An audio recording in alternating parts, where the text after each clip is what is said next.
Hello, hello. Make sure everything is good. Okay, we gotta change this title. 1 second.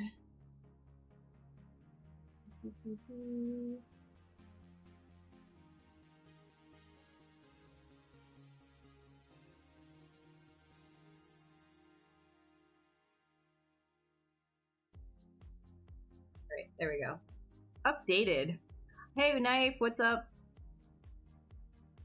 There, let me know if like all of the titles have changed. I wanted to make sure that that was going out. Okay. All right. Hello. So if you're watching this on YouTube after the fact, this is live stream, 4 hours. And I am Ashley, Adams, whatever. And I basically will just be taking a sphere and mashing it into a bunch of different shapes and seeing kind of what comes out of it. This is a pretty fun free-for-all type stream. It's super relaxed. We're just kind of having fun, you know, seeing what kind of like a concept can come out of randomness. Today, I think I'm going to be theming it a little bit more in the demon area, though, just specifically because of all of the Diablo that I've been playing. So yeah, that's basically it. This is not used for production. It's not going to be used for 3D printing or games, film, any of that. It's just a sketch. So if you're interested in that, that's what we're doing.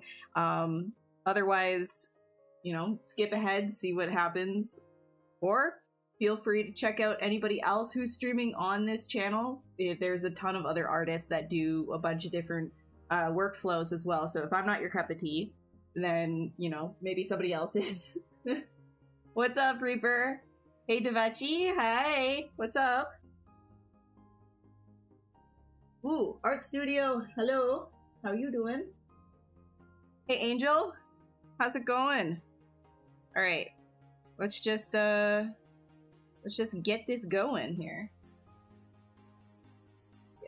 All right. Okay.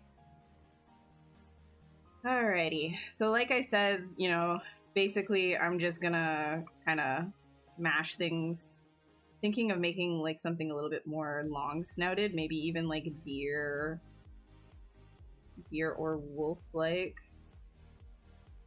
Maybe like through here, kind of an idea. Pull this out, like in something like that. A beginner, you want to be a specialist in ZBrush, so here you are. Well, you're in the right place. A lot of people actually teach ZBrush on this channel as well. So here it's just sort of like a hangout study group question. You know, study group sort of session. You can ask whatever questions you want. We talk about like really stupid stuff a lot of the time. But like, you know, if you want to like learn, like there's like people who do training as well. Ian was just on, and he does a lot of like, you know, training specifically. So that might be of interest to you. Let's do maybe a bit forward.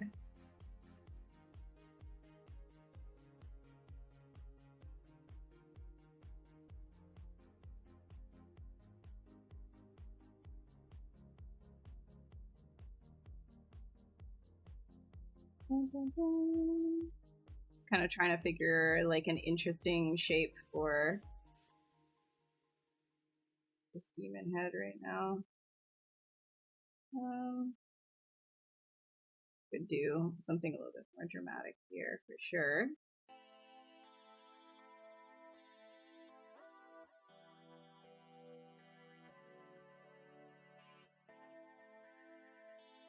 We'll do an Aki curve here. Can you explain how it works and when you start sculpting, use a Dynamesh or dynamic subdiv? Should use dynamic. Okay, so dynamic subdiv is just so that you can preview. Here, I'll show you before I continue with this. So if you had something low resolution like this, right? Low resolution, then dynamic subdiv, what that does is it shows you a preview of what it would be like, let's say smooth sub D2. So if you subdivided your model, aka you divided the polygons that are already there by 4 2 times, then this is what that preview would look like. So dynamic sub D is not really like it's something that you could use to preview like, you know, early blocks and stuff like that. But if you're doing sculpting the way that I'm sculpting and you want to do more complex forms and things of that nature, and maybe it feels a little bit more free form and less restrictive for you, then you're going to want to use Dynamesh, because Dynamesh, essentially what's going to happen is, so I've got this like really stretched topology here, right? If I hit Dynamesh, it's going to add topology into a whole bunch of areas that I stretched and create that as actual usable geometry for you to keep working on top of. So if I were to just put dynamic sub D on this, it's still stretched topology. You're not going to be able to get more details in this from a dynamic sub D. It's just going to give you a preview of what it would look like if you had 2 more subdivisions on. So if you wanted to, you could also work with subdivision levels, but I don't recommend that when you're sketching, because your base topology is going to change so much. So like at this stage, right, like you're going to be pushing and pulling things so much that if you start working with subdivision levels, like for example, like this, and then I start putting in subdivision levels, this geometry is still stretched here and it's dividing that by 4. So now you're getting more stretched topology underneath, right? So ideally what you would want to do in this situation is Dynamesh. There's different use cases for all of these things.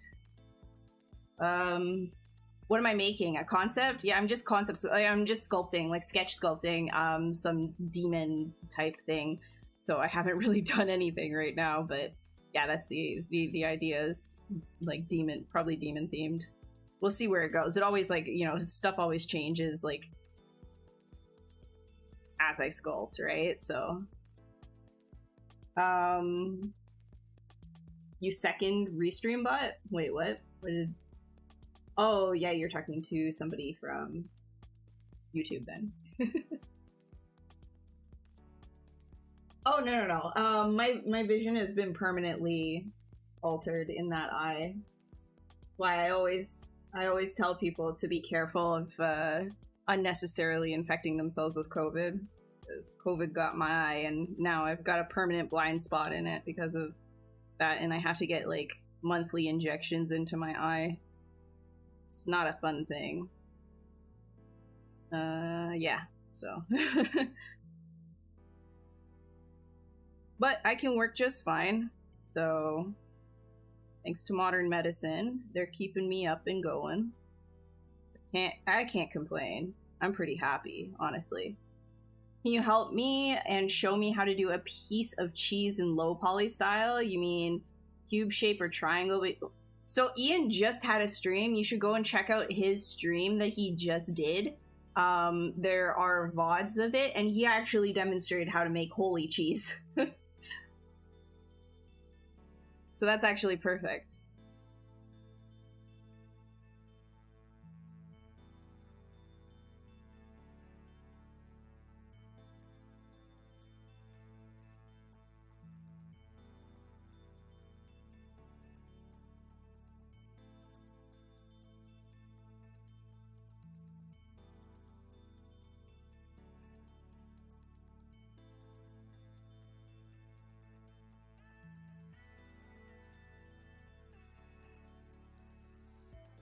Gonna look like Barbaggio until it doesn't.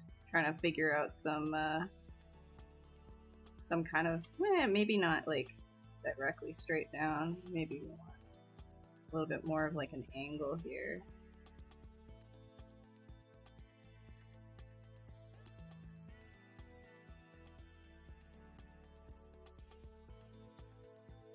Okay, I'm gonna append. Lots of stretching of the geometry, but when I Dynamesh, like that literally won't matter. So I use a lot of the Dynamesh like artifacting. I use a lot of the Dynamesh like artifacting as like part of like the sketching process.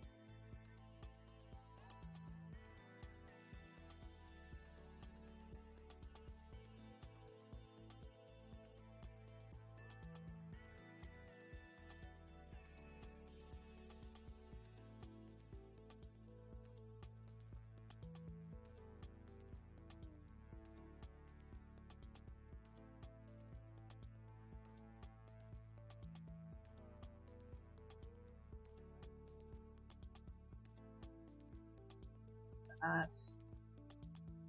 And here we could probably use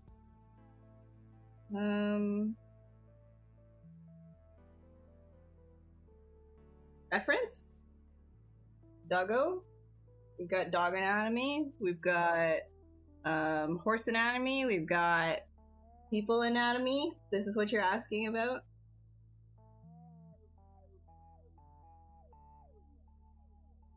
Demonic cheese. Ian did a slice, not a triangle. He did it amazing. But I can make demon cheese pie bread. Okay, you want a piece of demon cheese, and you want that low poly style, cube shape or triangle, but with holes when a player could walk. So you're asking me to do a low poly asset for you? Like a player could walk into a low poly triangle piece of holy cheese, but it's a demon cheese.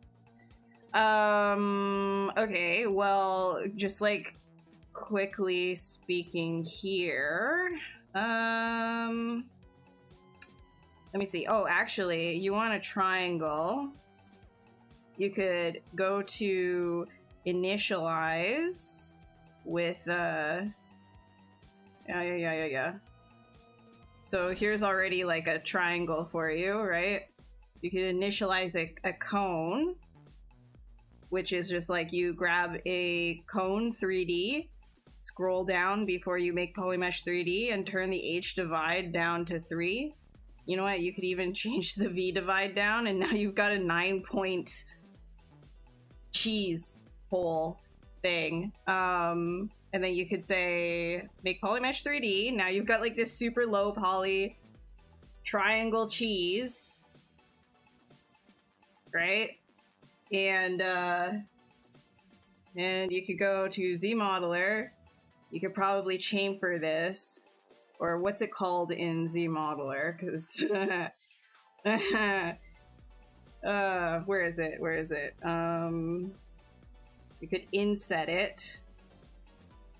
We could inset some holes in here. One that players walk through. You said you want some holes, so then we could delete this.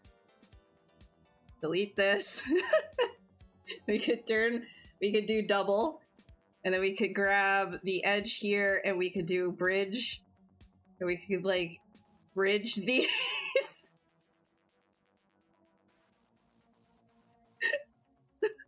Now you've got super low poly cheese with a triangle hole in it. I don't know. You'd have to. So essentially, I'm gonna be serious right now. Okay. So what you could do is, if you had like a piece like this,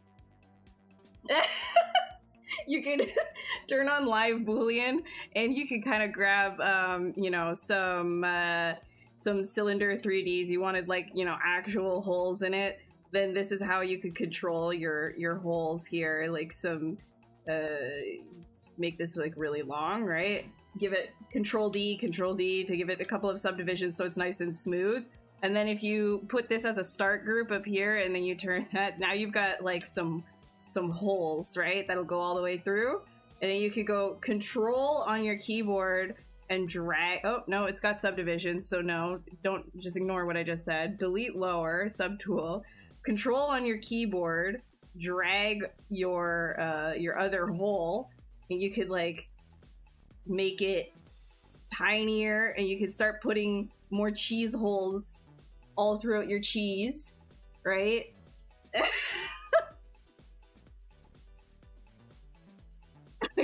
And then okay, and so if you okay, and then my god, and then you go down to Boolean, and then you can make this a Boolean mesh, which will throw it. Okay, it's not working. Make Boolean mesh. And do we have our cheese? Yes, we have our cheese up here, right? And so now basically you have that low poly, but it's gonna like stretch a whole bunch of geometry here just to make this work with a high res thing. So what you'd want to do on top of this is re-topologize it, and you can actually do like some really simple re-topology down here, Z-remesher, and then you could say detect edges and keep groups, and we could do a Z-remesh on this thing. Let's see how, oh no, it did not want to do it. So this is really low res, it might not want to do it. Yeah. Freeze border, freeze group. We don't want to freeze groups, but yeah, let's get rid of like keep groups and see if it'll do it a little bit better here. So for some reason it's let me just do a quick fix. There we go. And we could try a Z-remesh with this one. Yeah, it's getting like some kind of like weird thing right here for some reason. I'm not really sure, but then you're getting like a lower resolution here, right? And you've got like this pretty clean circle that you can work with. So this is lower resolution. You want even lower, you could hit half right here and hit Z-remesh. You could get rid of adapt if you want it even lower. You want to keep trying, and it'll go as like, this is ridiculously low, and it's not like the best topology. Like honestly, I would just like do this by hand, you know, re-topologize it by hand. But there you go. Now you've got like some holes in a triangle cheese shape if you wanted that, and some tools for you to use. Yeah, if anything, so there's some other ways in ZBrush, like with Z-spheres, you can actually do, you could draw on other topology. There's also a topology tool, like a topology brush.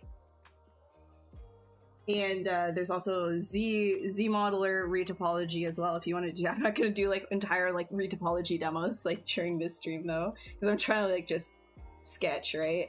But if you want to know anything more about that, if you go to, let's see, let me grab for you. Yeah, there's like a whole thing here that you can like type in, like, how would I? So here, check this out. And so there's also Z Classroom as well, if you ever wanted to like learn more about different tools. So just type in those tools and you can get a lot of like information from that. So yeah. Well, you're not missing the lives now. We just started. We didn't do anything yet other than make a really sad piece of cheese. Hey Lucas, what's up? Why you change this triangle subtool on start? So the start function, when you're dealing with wait, which one of these are here? So when you're dealing with booleans, you want to put like the start here. You just hover over the arrow and put start. You know, in this case it wouldn't really matter because we don't have a lot of subtools, but it essentially dictates which subtool is the parent of all of the children that are going to be subtracted from it. So this little icon right here is indicating I want to subtract from up above. So whatever is above it, it will like be the subtractive of that.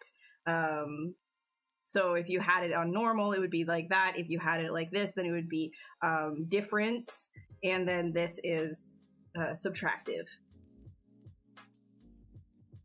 Jeez. Oh my god. Hey Animations, what's up? You made a monster skull again? I know, I'm so predictable. In Maya, do you use XGen or Ornatrix? You've heard XGen is very unstable and buggy and old. I actually don't really do grooms at all for my work. Like, I have rarely done any grooms, so not really like the person to ask about that. I've seen some really nice stuff with Ornatrix. I've seen some really nice stuff with XGen, so it really just depends. The only sad cheese is the one that fell on the floor. Dynamics. Wait. Where's my cheese? It's poor cheese. Yo! It doesn't have enough topology!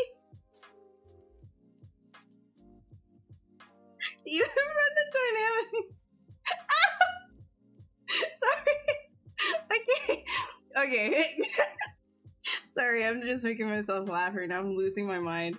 Okay. Burger cheeseburger.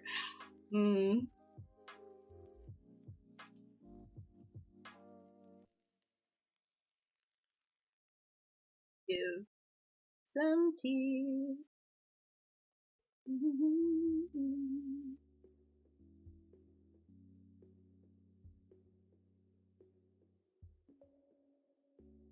A gas leak. I know, I'm sorry. Well, we are having like ridiculous wildfires over here.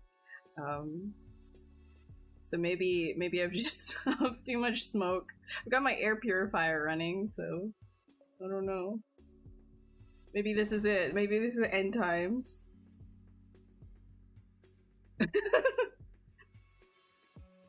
Got a problem with doing a shape of your cheese. Should use dynamic to change the shape of the object? Dynamic? You mean dynamic sub D?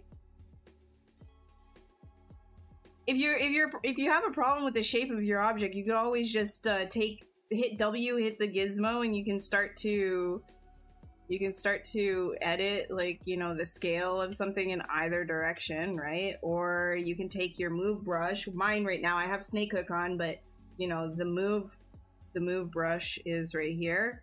You just take move and you start editing your shape. Right. So whatever you want.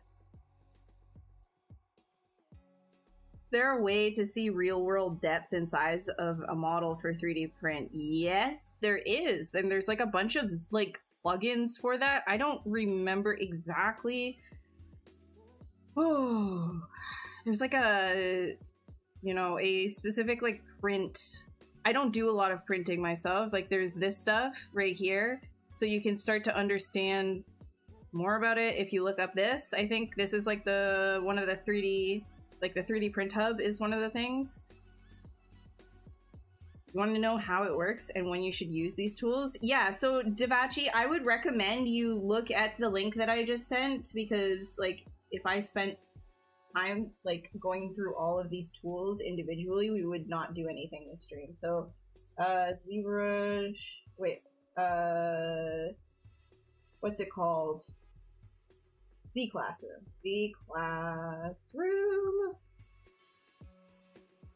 Here you go. You can also get that one, okay? So that'll help get you started in ZBrush.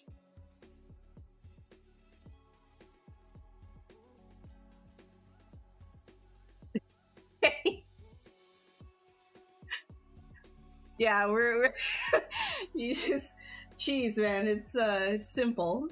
Am I still teaching? No, I just ended our last class. It was like surprisingly emotional.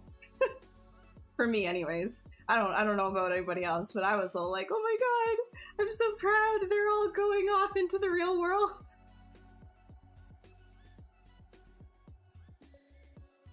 They all did really good too. They did really, really well. What am I doing? Right. Let me...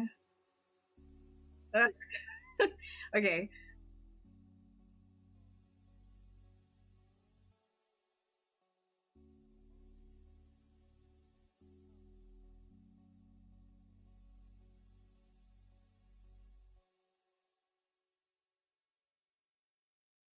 Making a goat man?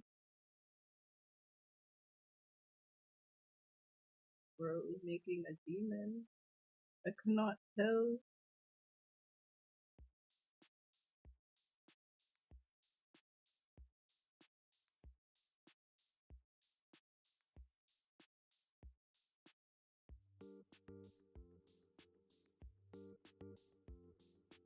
Ooh, you want some fun things? Watch this.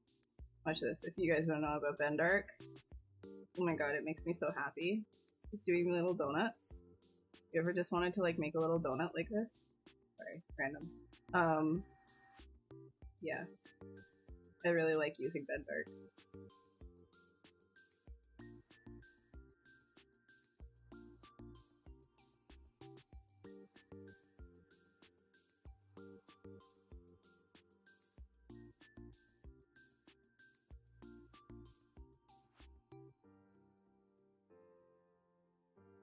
Going full time? No, no, no, no, no. And they offered to do the summer as well, but I have too much work that I am needing to catch up on that I can't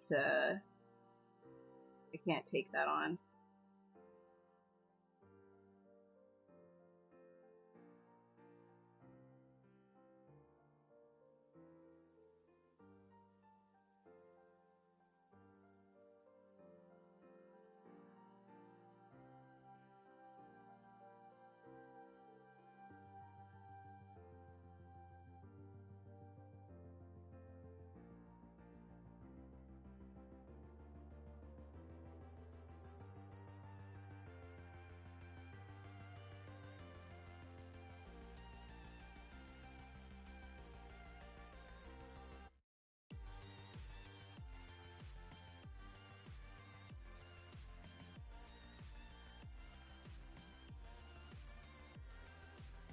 What's up, Sergio? How's it going?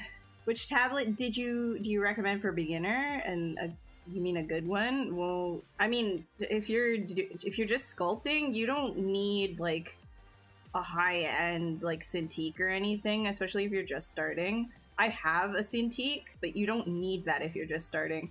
Would say you could even get something off of eBay. You could get like even a bamboo, like a Wacom bamboo. There's Huion tablets work just fine as well as XP Pen. So you could check those out. That's actually like budget stuff. Yeah, Bobbles uses XP Pen. Or ZP Pen. Not XP Pen? I thought it was XP Pen. ZP Pen! Did they rebrand? Or did you mistype? Ah, got him. Got him. I got him. Alright. Oh, you have 3D Print Hub? Okay, so if you want more 3D print information, people do 3D printing here. I know Mike T does some 3D printing. Ian Robinson does a lot of 3D printing. Shane Olson does 3D printing. There's like a lot of people on here that do 3D printing that you could go and like ask them. Because I don't even have a 3D. I don't have like space for one. Yes, I know. I'm saying that with like half of an empty room right now, but ventilation. Okay.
Intuos Pro here, low budget and excellent. Yeah, I think you can get them on eBay too. Like people sell their used ones that are like pretty good quality.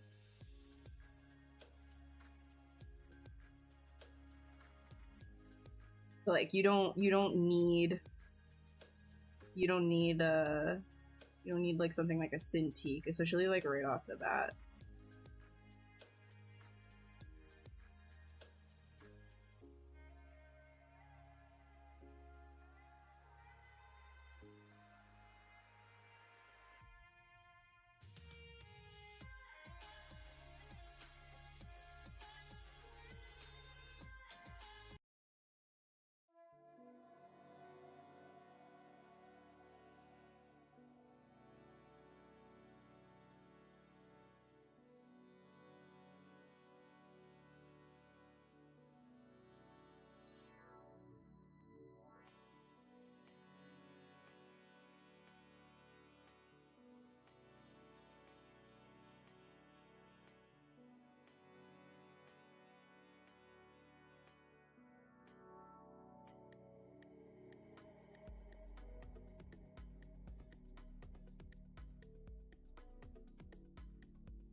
What's up, Felix? How are you?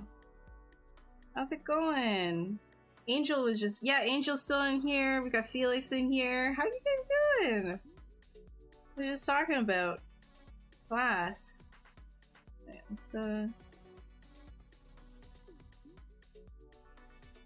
I'm gonna do this way.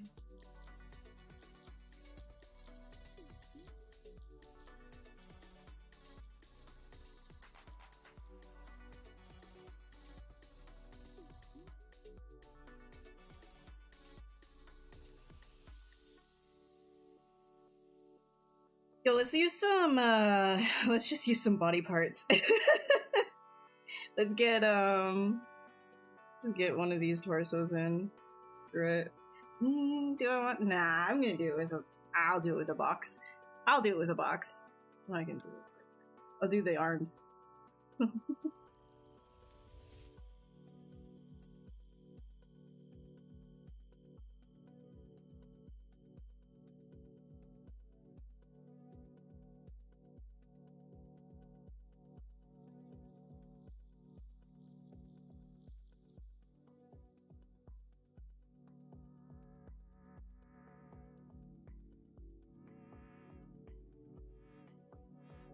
Hey, Bernie.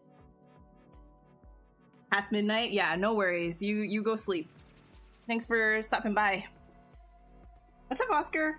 What kind of creatures do you have more fun working on? Human-like or completely based on animals-like? Both. I wouldn't say I have more fun on either specifically. I like both. I like both. Because they both come with their own challenges.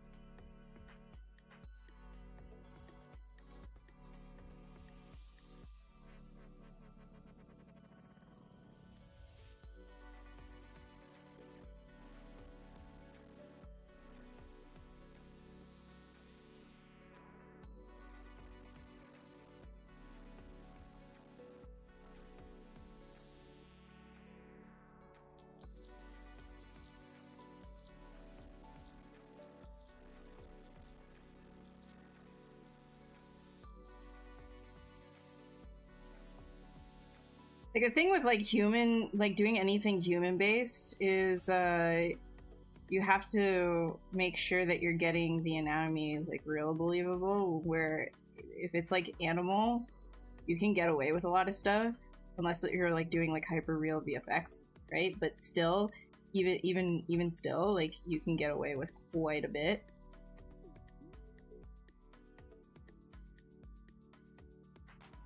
Because people look at people every single day. We all know exactly what, like, people look like. So if you get human anatomy wrong, people usually can tell that there's something off about what you're doing. Whereas if you get, like, a crocodile's anatomy a little bit wrong, most people don't look at crocodiles all the time, so they won't be able to tell. And I know that's, like, kind of like, you know, you want to be better. You always want to be better as an artist, but you can get away with things a little bit more when it comes to objects that people don't look at all the time. Or animals. Can't do any sculpting? That's okay. That's okay. When it comes back, you can be into sculpt land as much as your heart desires. Let's get, okay, I'm gonna use the arms. I'm gonna make some demon arms here. This is looking pretty, like, normal right now. Looking just, like, super normal, so maybe I'll, like, really, I'm gonna like really push these proportions.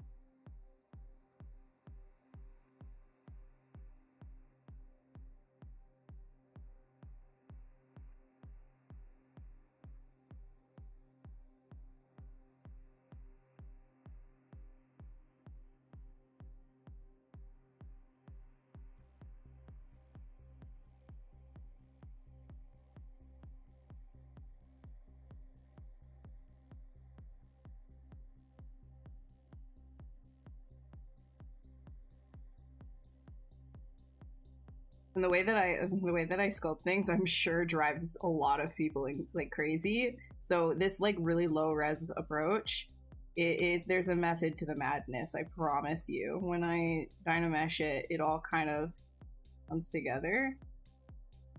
And I like doing this just for blocking purposes. I usually stay pretty far out while doing this. Pretty zoomed out, actually.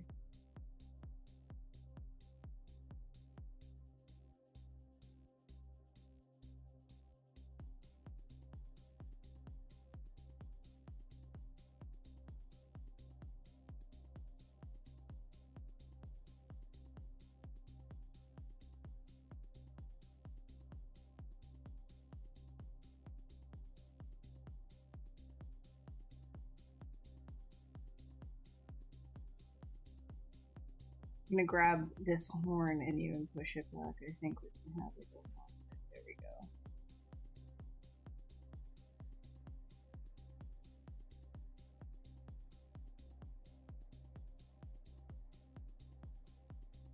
Push.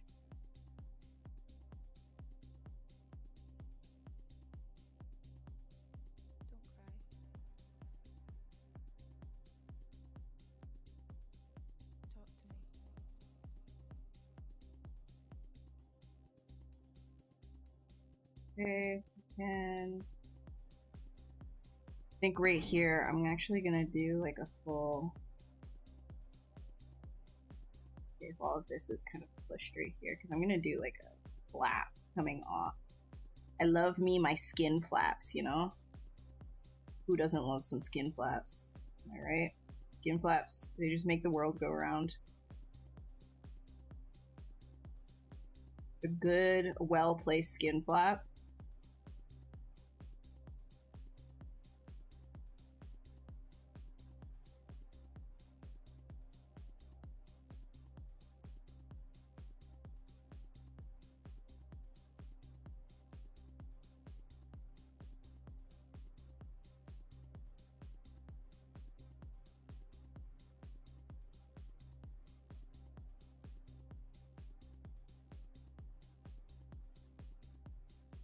A cheesy Minotaur.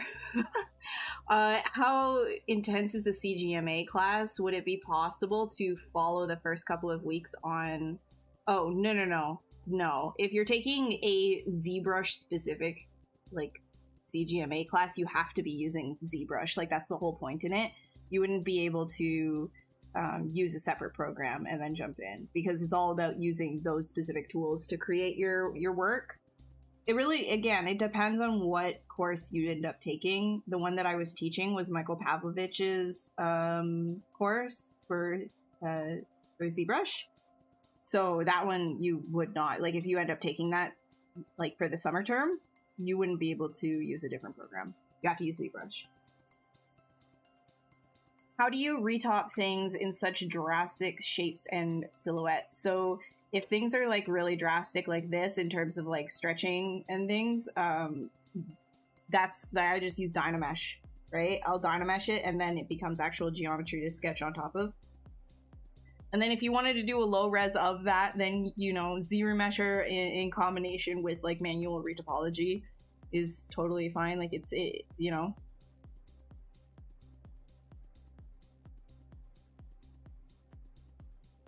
How do I do the post-production for my final images? Could you explain the process? Yeah, I mean, normally I'll send stuff over to Keyshot. I'm not going to do that during the stream. It does lag quite a bit because I don't have, like, the best stats. Or, ooh, unironically kind of cool. Wait, that's a fun mistake. But essentially, I'll send like a I'll send my sculpt over to Keyshot. I'll light it the way that I want to light it in Keyshot. A lot of like rim light goes a long way, and then I will export all of it. Like I'll render all of that, take all of those you know, passes depth, multiple material passes depending on what it is that I want, multiple different lighting passes, again, depending on what I want. And then in Photoshop, I will combine them and I'll use masks to then paint in certain areas. And then on top of all of that, I'll do paintings as well. But that isn't something that you would do if you're going to show off a sculpt for your portfolio. You're going to show off a 3D model, like a final asset for your portfolio. You wouldn't want to do any painting on top. So don't do that.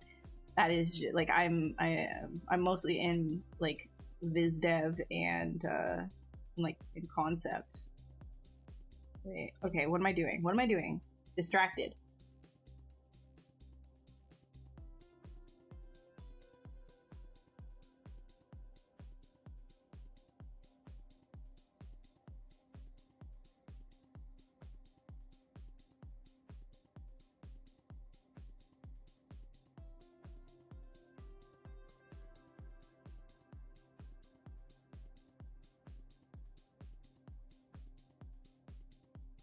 I lied. I didn't like that.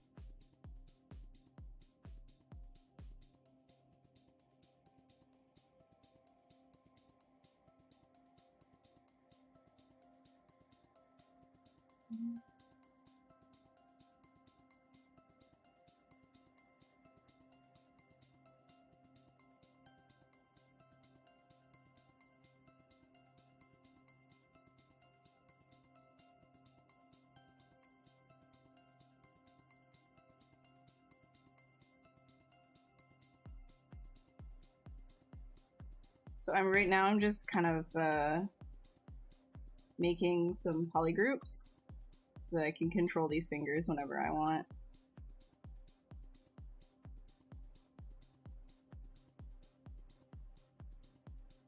As you can see. So now I can just grab these whenever I want.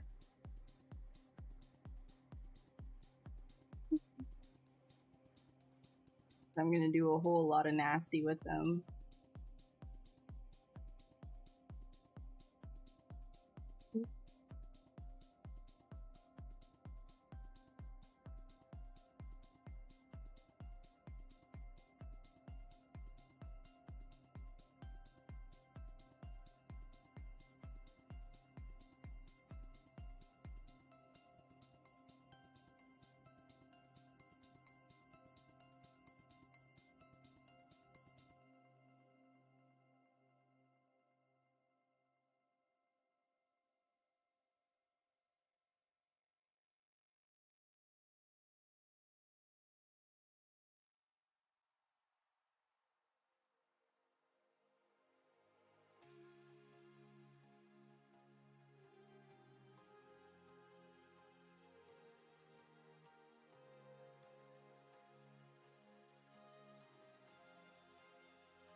I just realized I haven't done a lot of like personal stuff. I haven't released anything like personal work lately.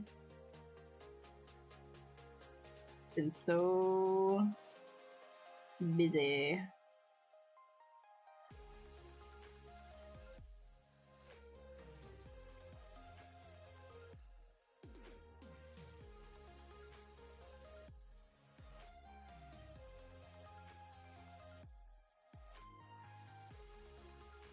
Yeah, it's really dirty and messy, but it's a great way to sketch.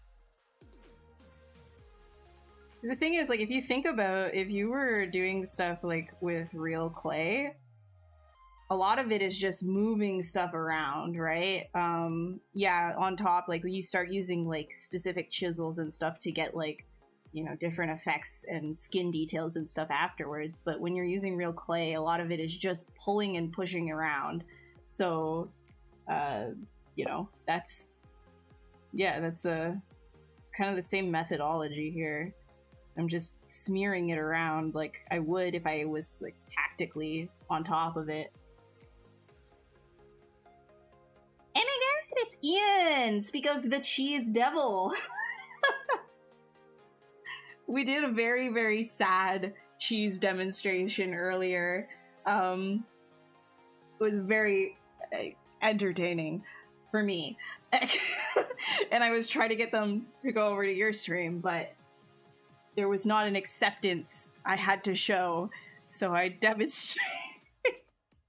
demonstrated the world's saddest piece of low quality cheese.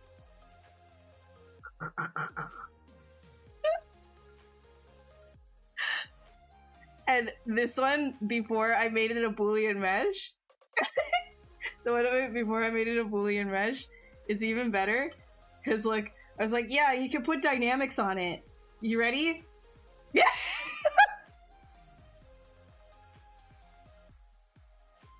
It's so low. It's just not. Anyways. Yeah. So that was great.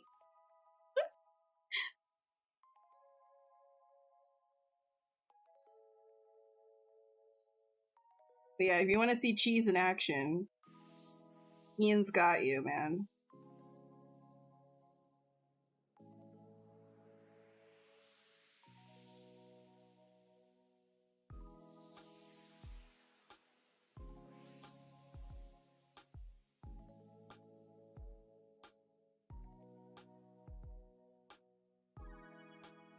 It's beautiful. Yes, the little.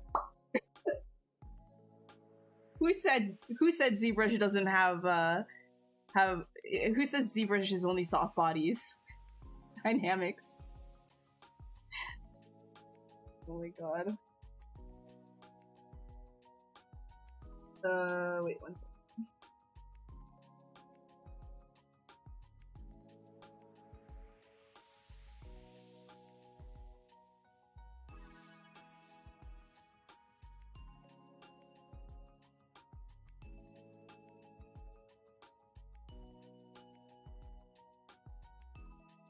You use lightbox or brush selection. That reminds me of the PlayStation 1 games. Lightbox or brush selection. So yeah, the lightbox has a bunch of brushes, right? Like if you go into your brushes right here, there's like I have a couple of my custom stuff and some things that I bought as well.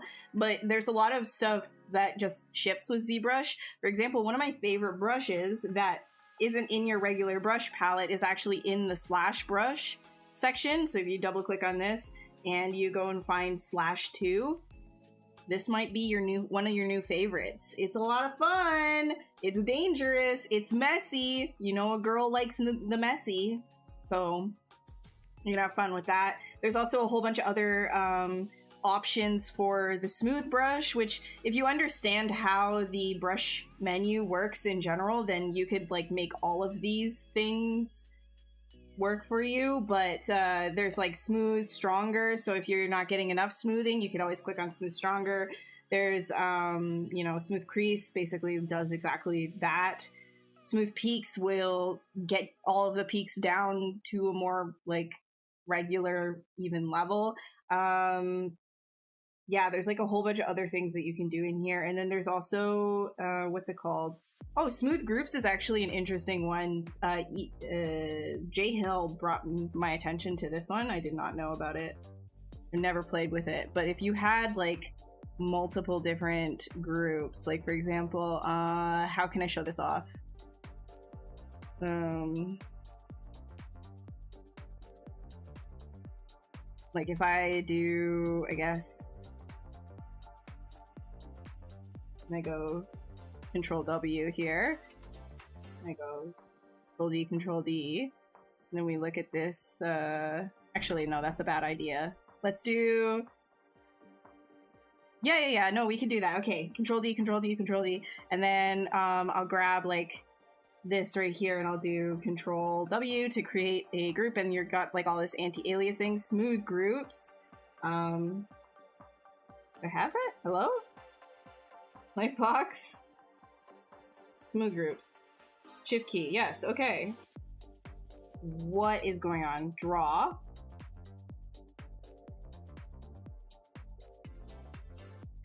I can't use it now. Draw. Why is my shift key going to move?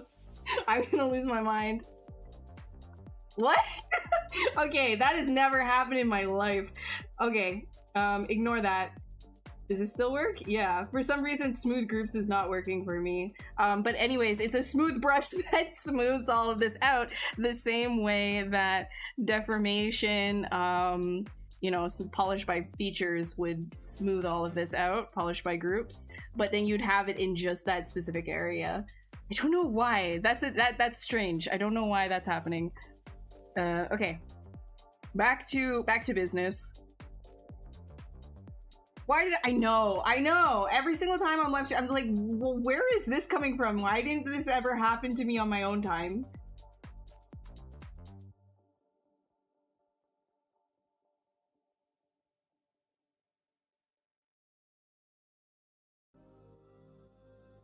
Hey Defro, what's up? How are you doing?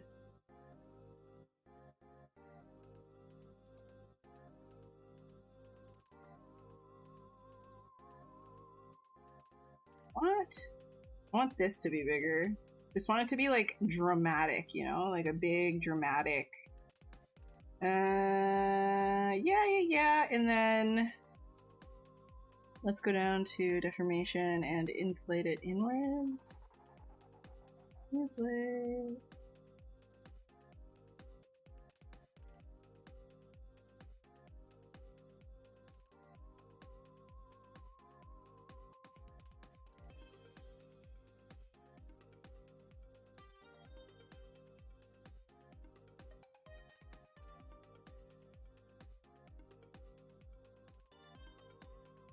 Can't interact with the jaw though, that would make no sense. So it has to maybe be right here.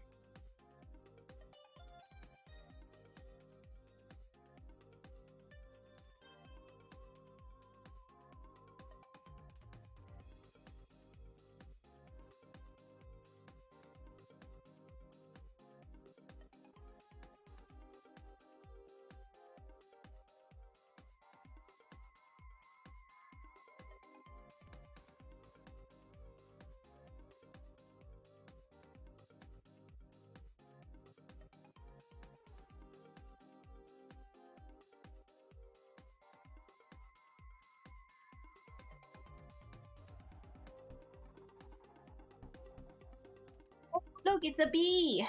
What's up, man? How you doing? Thick skin? Yeah, thick skin is great. I love thick skin. I like me some thick skin. Never use it on stream, though. There's a lot of things that I just don't use on stream, that sometimes I use in my work that I just don't use on stream. It's because, like, most of the time when I'm sculpting on stream, it's, like, block out, specifically.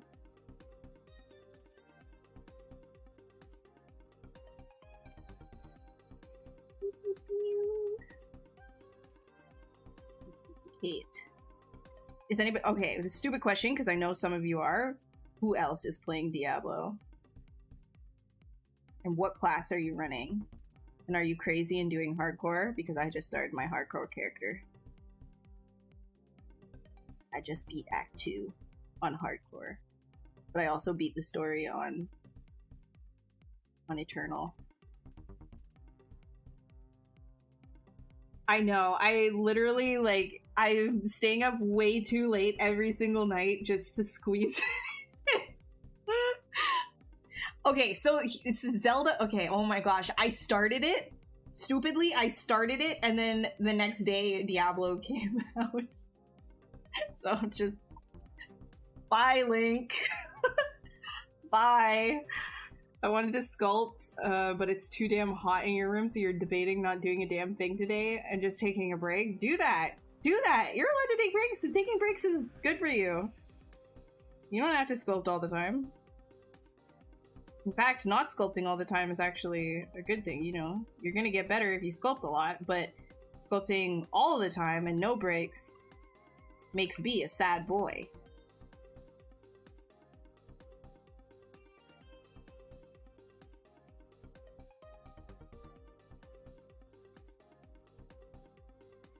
I know. And I feel really bad for Link too, right? Because I only got to the first, like, I mean, the first tower is in like the first place, and then you get to the next first tower, like the second tower. I only got to like that second lookout tower, and then I'm like,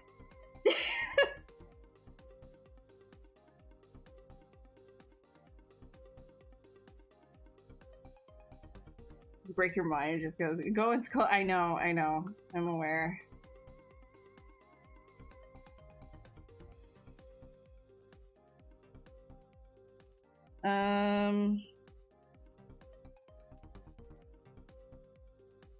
Hold on. I need to send, I know this is like super ridiculous, but I need to send an emergency email. 1 second.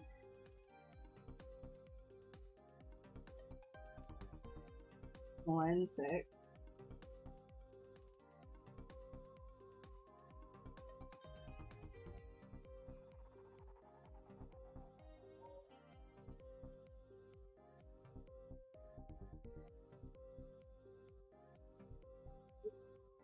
Yeah, weird emergency email. Sorry. I never have to do this. I know. It's freelancing things. 1 second.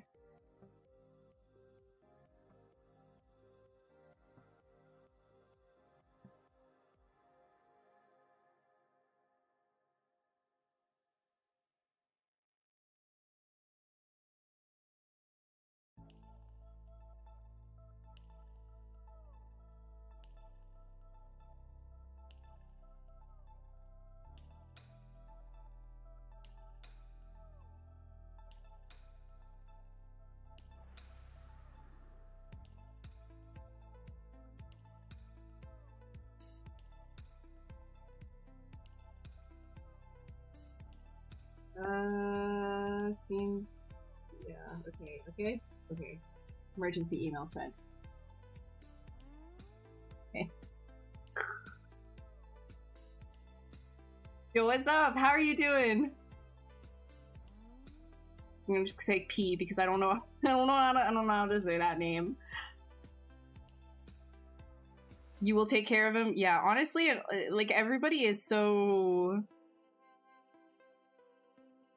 I'm gonna be weird, I guess, for saying this, but why is every character so hot in in the Link game? Wait, no, what do I want to do here? What kind of legs do we want? Do we want hands for legs? No.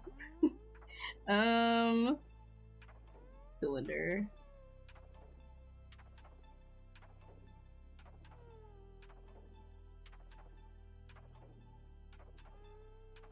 Yeah, I know. It's like I was so surprised. I was like, what is going on here? Am I a furry? I mean, not probably, but...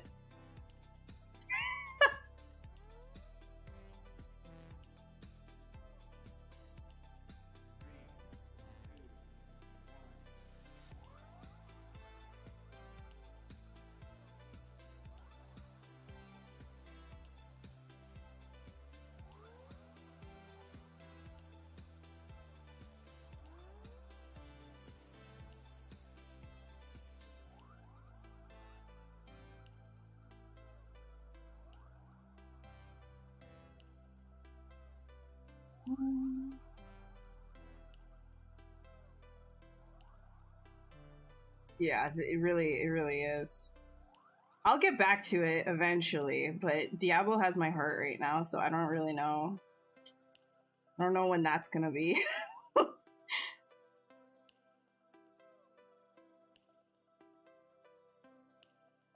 also getting really, like, because I'm so used to, like, I know there's like a meme going around, people being like, oh, I want to get away from, I want to go home so I can get back to good Gizmo and away from bad Gizmo. But to me, good Gizmo is this, much easier to control than Switch Gizmo. Switch Gizmo is making me want to smash my head against the wall. I can't build things in that game. It's infuriating. how many times I've thrown literal pieces that I needed off of cliffs to never be seen again. I can't even rewind time for them because they're gone. They're down there now. Because I was trying to detach it. Woo! It's just gone, man. Like, why?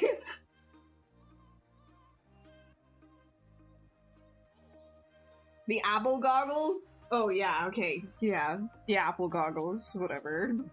What's new?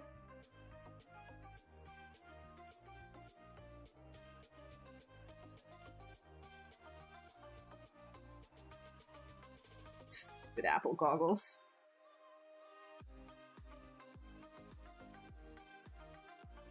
I know some people are like genuinely hyped about that though.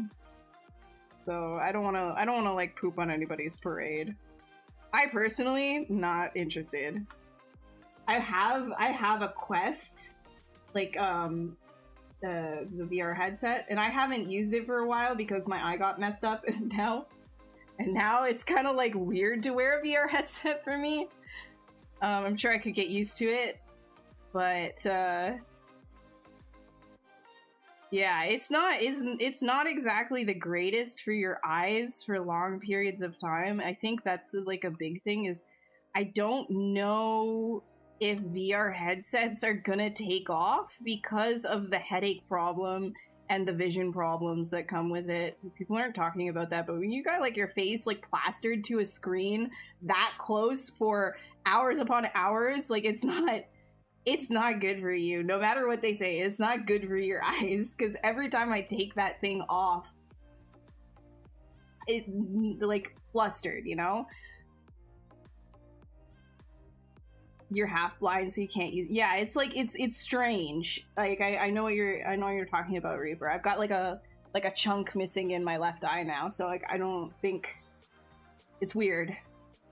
Is D4 good solo, or do you need a party? So if you have a party, it goes faster. Like you can kill things faster. Rest in peace if you chose Druid for early game. But you know, solo is just fine. In fact, you might even get your storyline done faster if it's solo. It really depends on the people that you're playing with.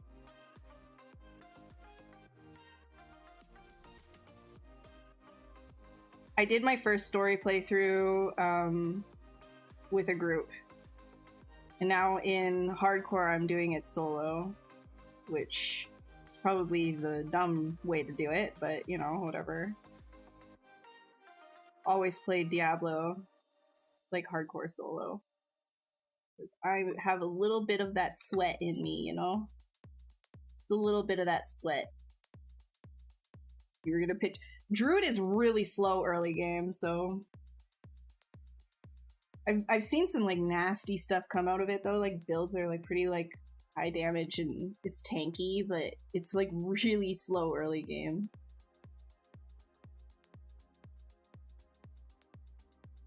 My work is looking at there's a ton of money on the table if you can fix the problem you're talking about. Yeah, I don't know how you're gonna be able to fix that problem though. All right, no problem, Ian.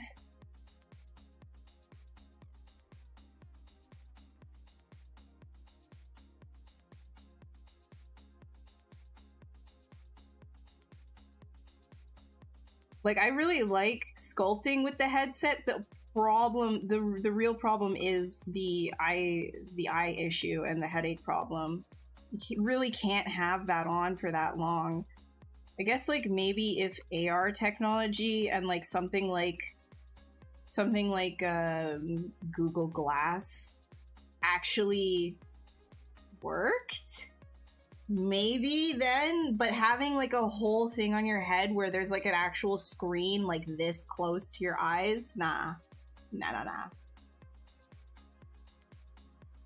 Almost every Blizzard game about playing party right now,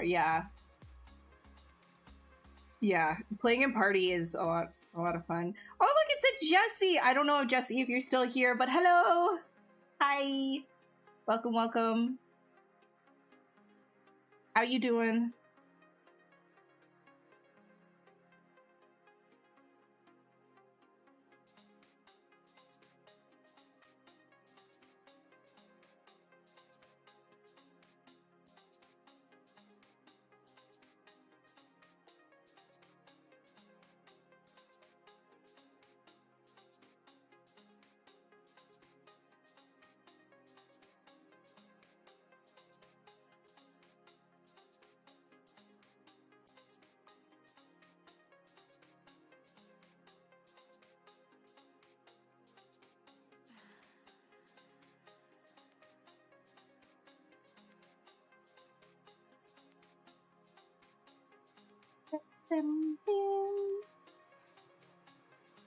No, I didn't want to play Hogwarts Legacy.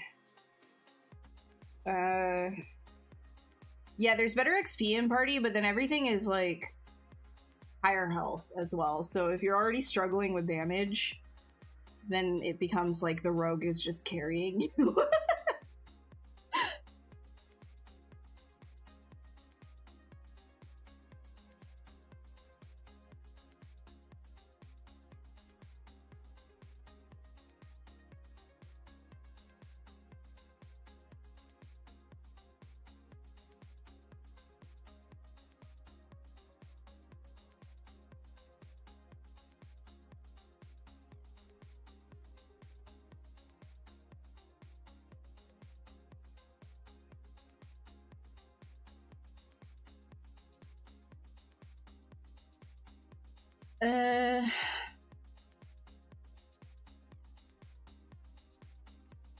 Like the proportions.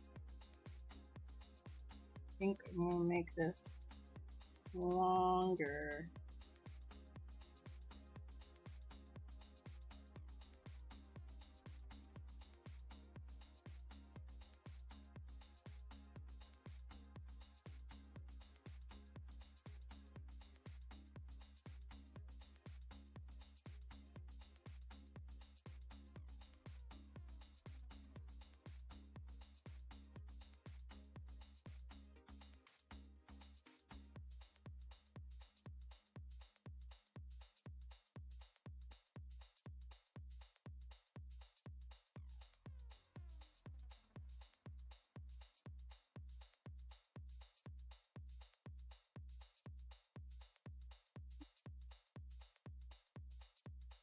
Where's that hip coming? Maybe right here.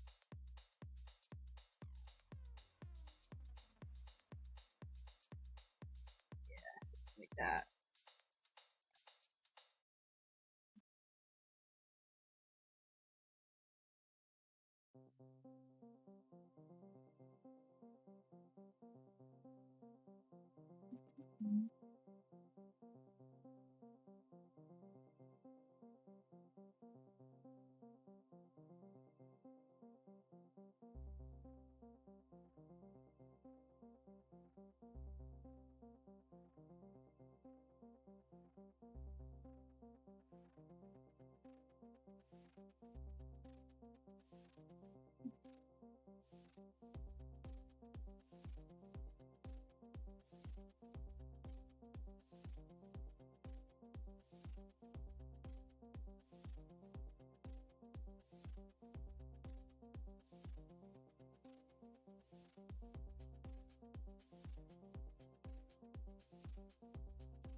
Whoops.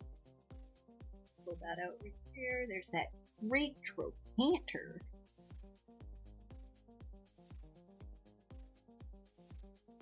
Give him a booty. Oh, hell yeah.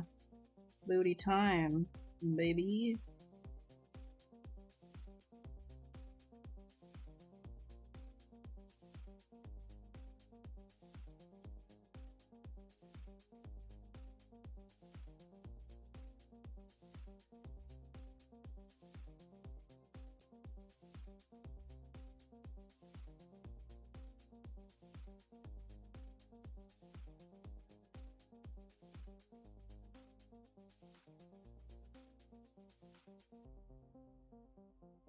What's the end game like for D4? There's so much to do. There's so many things. I'm actually like so surprised. The Nightmare Dungeons feel a lot like it's reminiscent of D3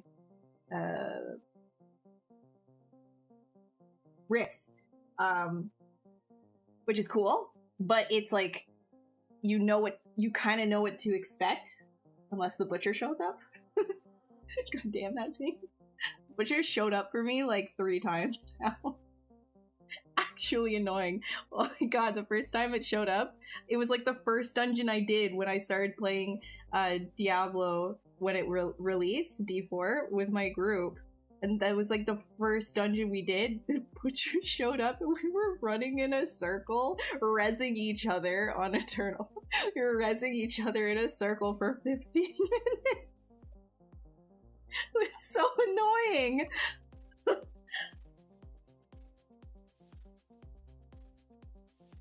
Nice to come to your desktop to finally work on ZBrush. Enter YouTube and see you. Yes, you gotta get your stuff done, Jesse. Gotta get that done. Get her done. How's your dude coming along? Do you work on it anymore?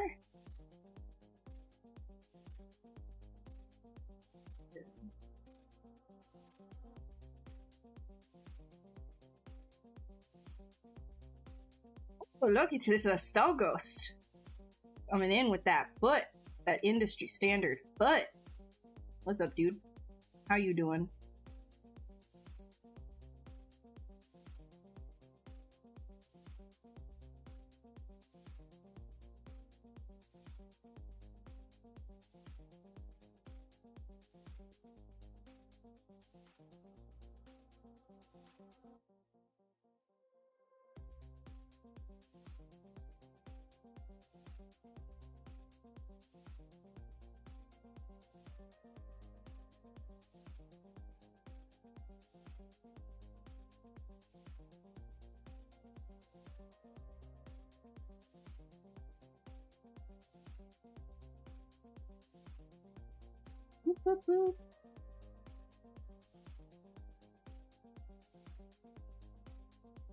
Hey Trevor, no idea what you said, but how you doing? Welcome. Welcome, welcome. You could have just called me a poo-poo face and I wouldn't have known.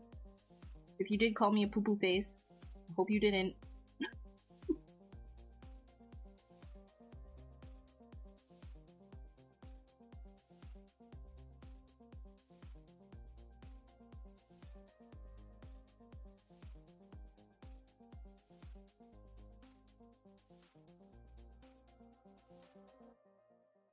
Still want these to be even more dramatic, because if I'm looking at this silhouette, it's pretty like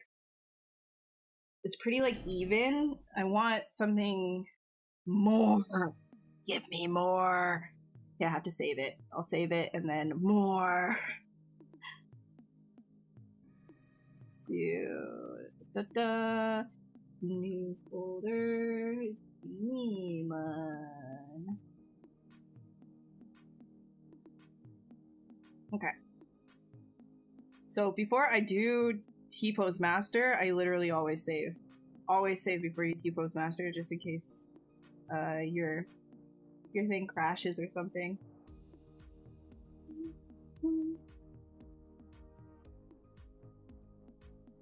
Okay, and then we can start editing the overall shape of everything.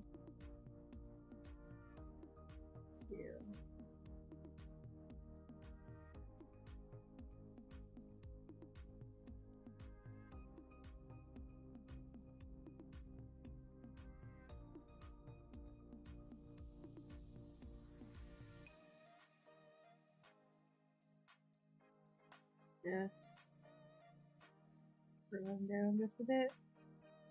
Or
Grab this, pull it. I don't care about the spheres, I'll just fix that later.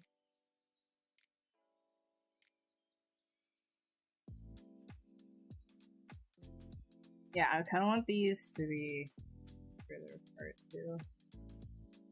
Thicker.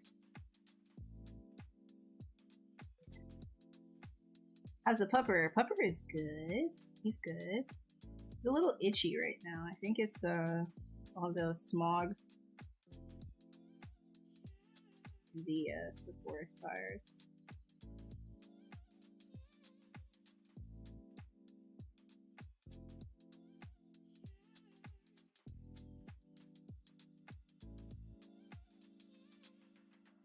I feel like they're really big.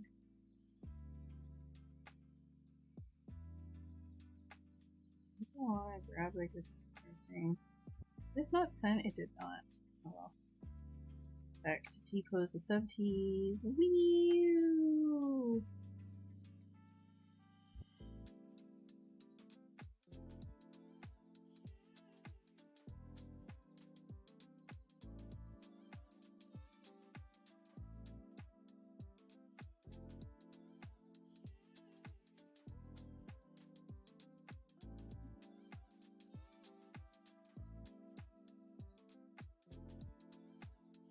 Make that stuff wrap around the back. So these wrap back.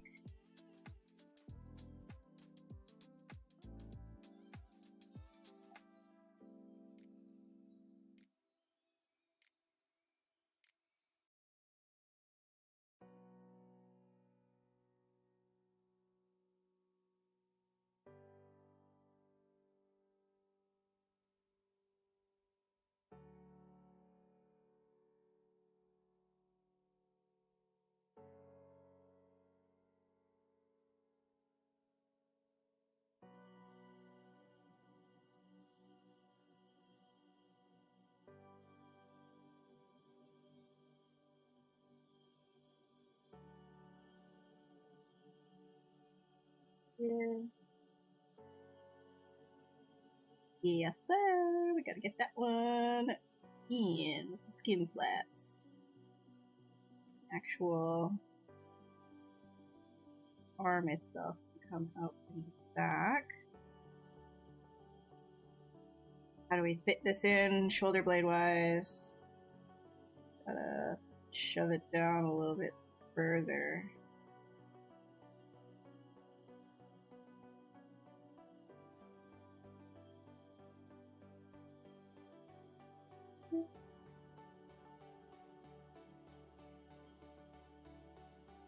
Face forward.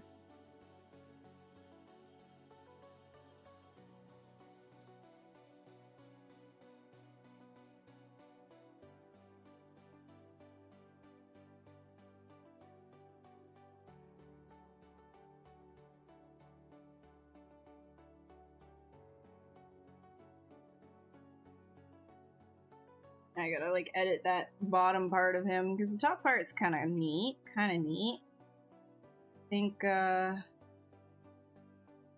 think this whole piece right here though. Back a little bit further. And here.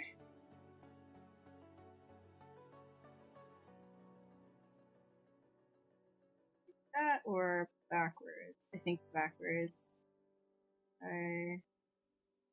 This.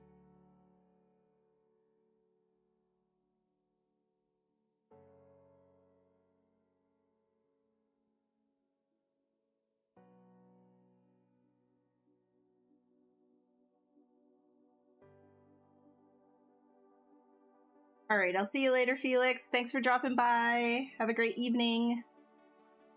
How does Transpose Master work? It basically will take all of your subtools, throw it into one subtool, and then you can do whatever edits or poses that you want, and then bring it back, and it will separate it into separate subtools again. So all of your changes will be applied to those separate subtools. If you want to take a break from character creating, what else do you like to create? Rocks, potatoes, cheese?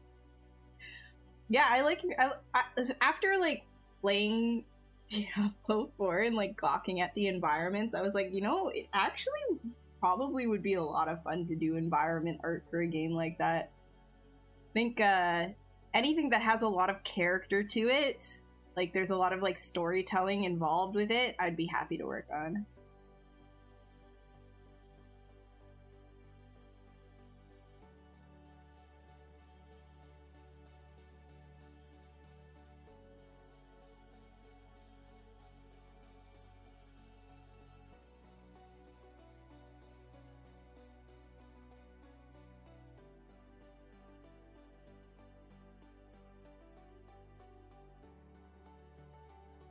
Go back to T-Postmaster and edit these guys right in here.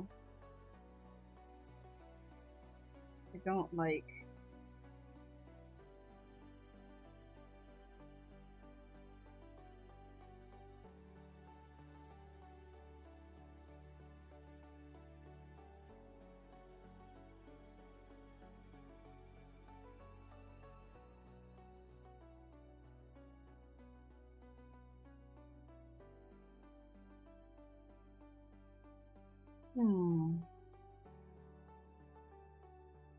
No.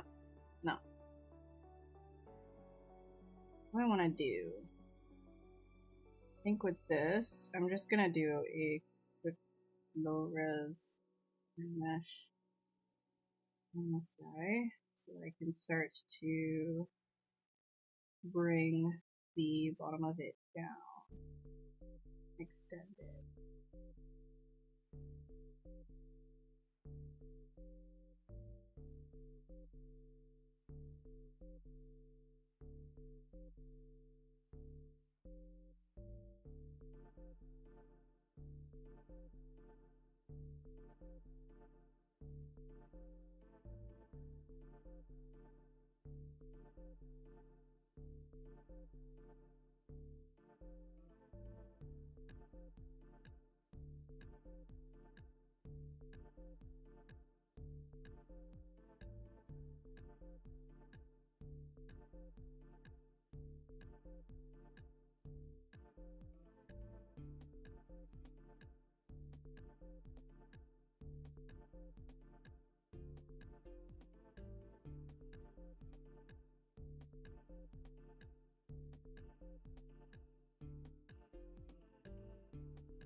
Grab these here, freak out.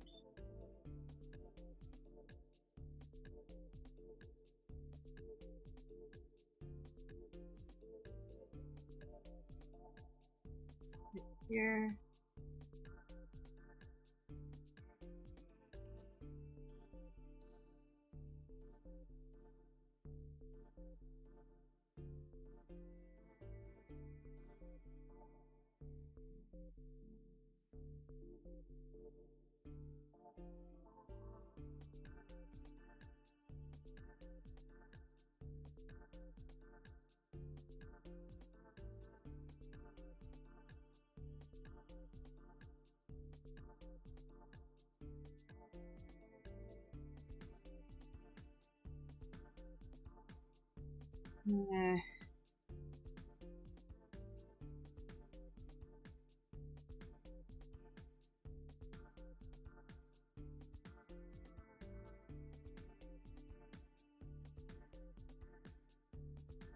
Yeah, this entire thing is like weird proportions. Let me like fix this real quick.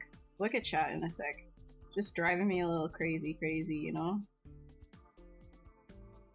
We're gonna play like that.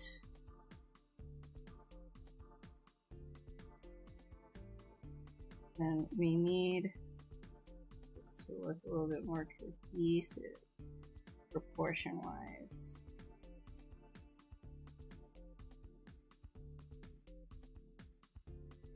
arms back here.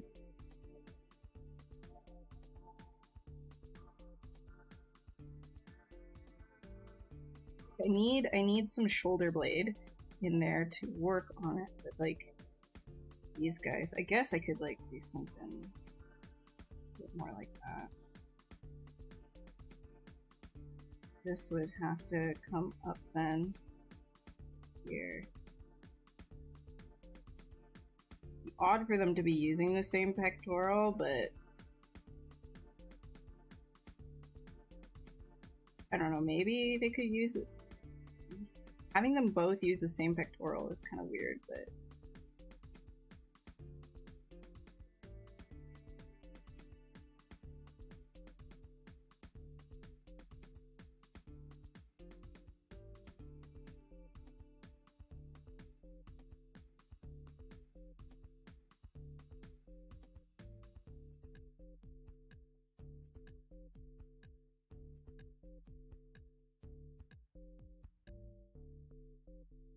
what's up, Rodolfo, sorry. Hey, Malbrist, how are you? Yeah, I know. Diablo's environments, man. I don't want to spoil anything, but there's some areas that are just... The 100 race, because half the time the game would be staring at the... Yeah, that was my problem too, is I took so much time just staring at stuff that I can't be bothered with the 100 whatever. It's just, yeah. Also, I have work, so whatever.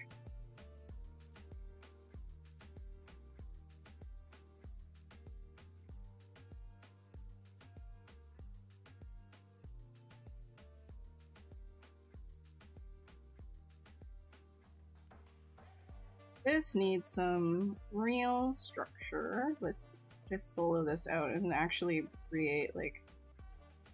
Oh my god. Let's actually put like a real like hip bone in here. Hello. Let's get like a pelvis going.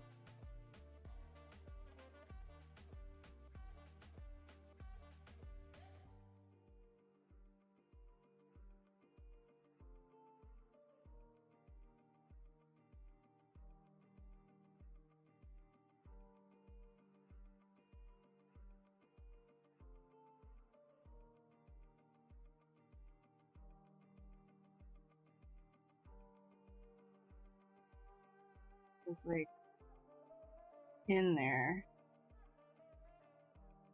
Yeah. I do like some pseudo anatomy here, I guess.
Flatten that out.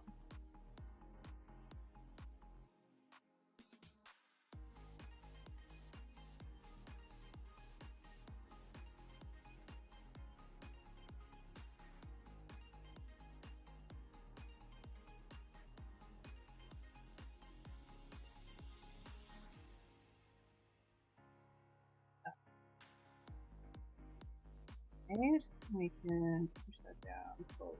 this out.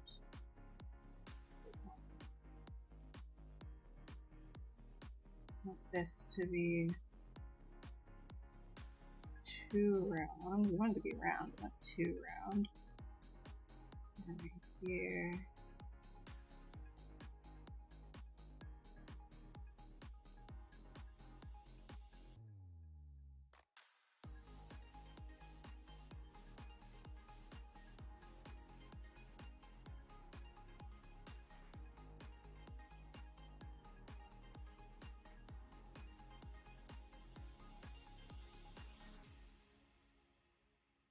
Oh, I guess that's fine.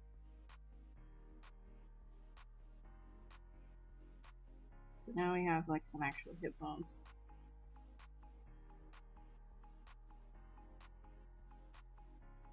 Start attaching this properly. Booty.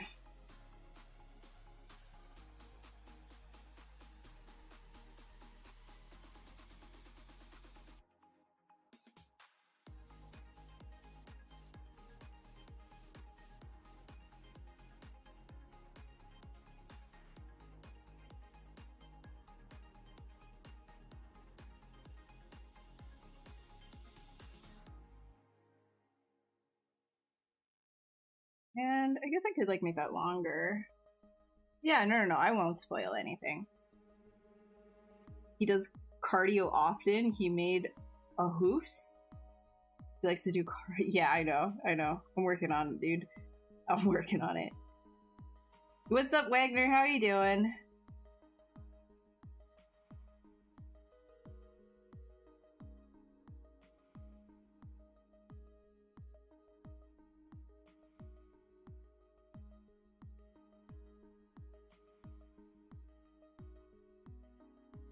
I think now I've got all of this kind of in there.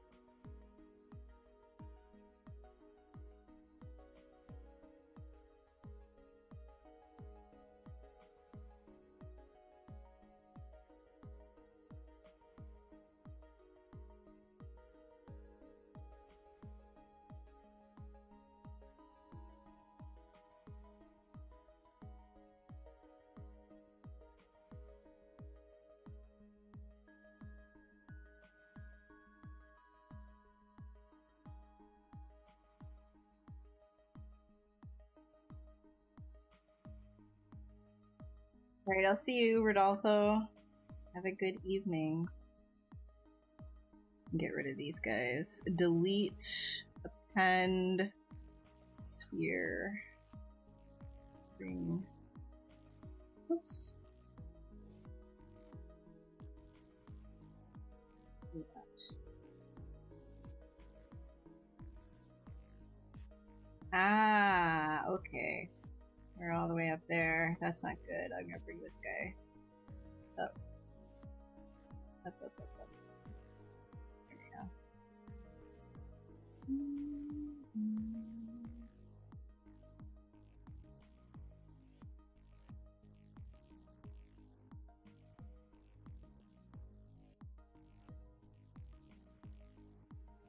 And we're gonna give this a Dynamesh. You can start to really sculpt on it.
My favorite conspiracy theory right now is the UFO stuff.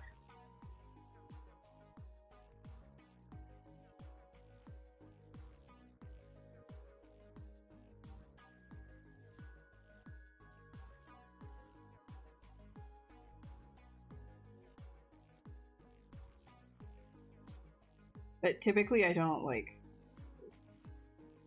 really like care for a lot of like conspiracy theories, especially since most of them are like really like anti-science. I think that's like stupid personally, but recent like UFO stuff has been interesting to say the least.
Yeah, it's something to do with the fact that like there was this guy who's apparently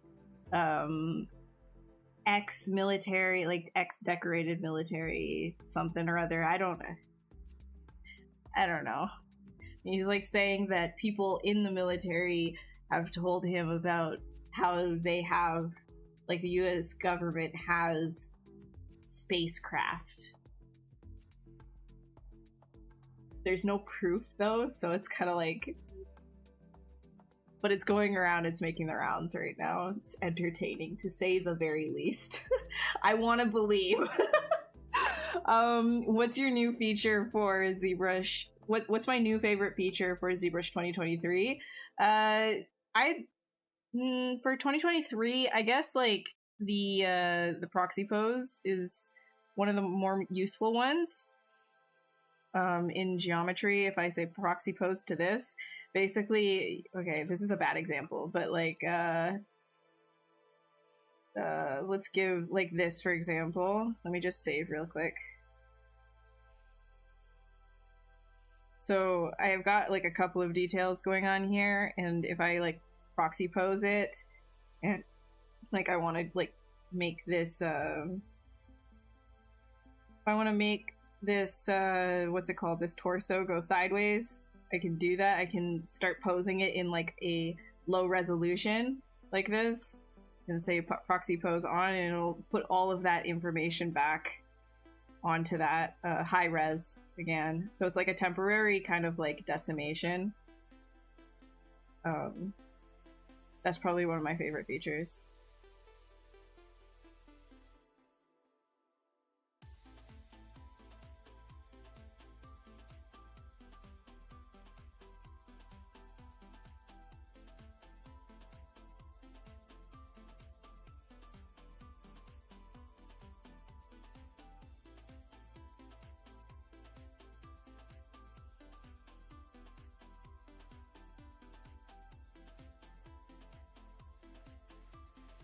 It's like soft in that area.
No, not Bob Lazar. He's no. No, that's not what I'm talking about. I also, that guy is, I don't trust him at all. Like, there's no information apparently about like nobody was vouching for him that went to the same schools or anything. Like, nobody can't find him in like any of the alumni and stuff. I don't trust people like that. Sounds sus.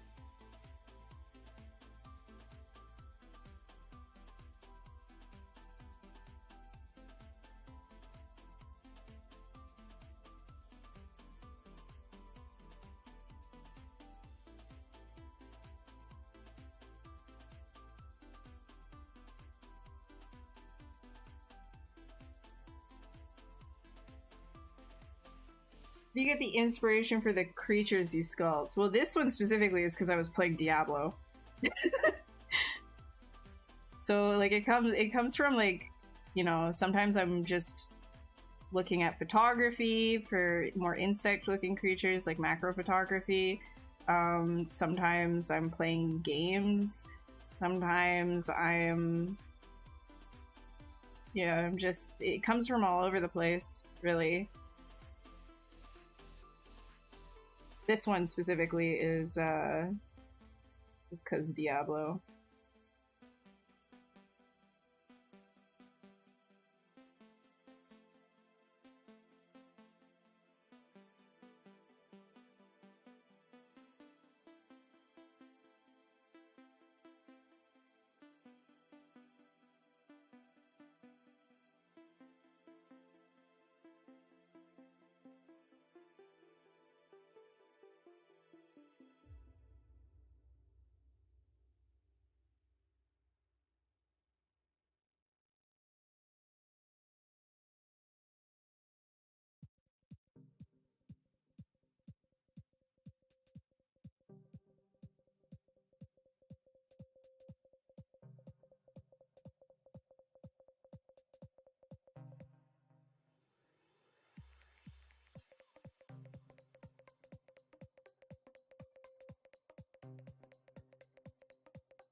I do, actually. Mine that. Not against that one.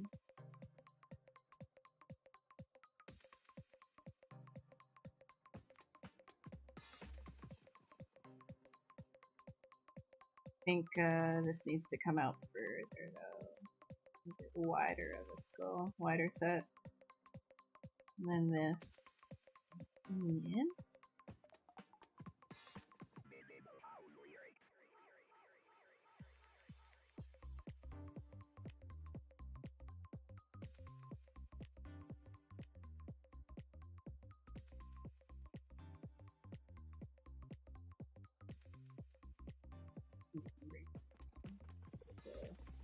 The base of a skull.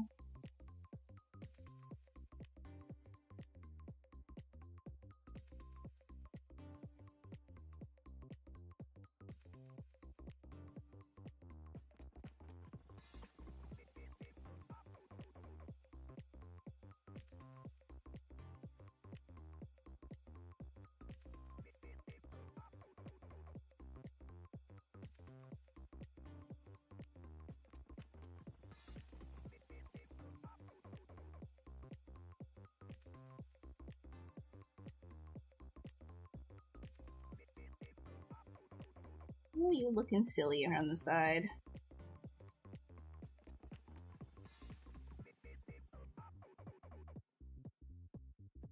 What's this?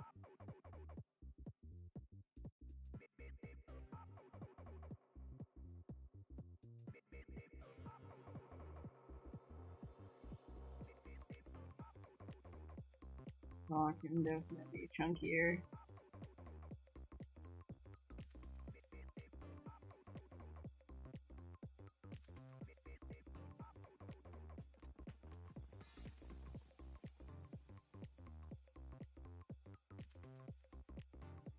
And we can probably get in some fun little teeps. Let's make some teeps, and then I'll take a quick break for bathroom, and then I'll be back. Okay. I'm gonna do capsule. Oh, no, we don't want to do that specifically. That replaces. We want to use the IMM. There we go.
Oh my goodness, get out of my way. sometimes you just start hitting way too many keys at the same time.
don't need all of these to be sharp like this. We can do more of like a...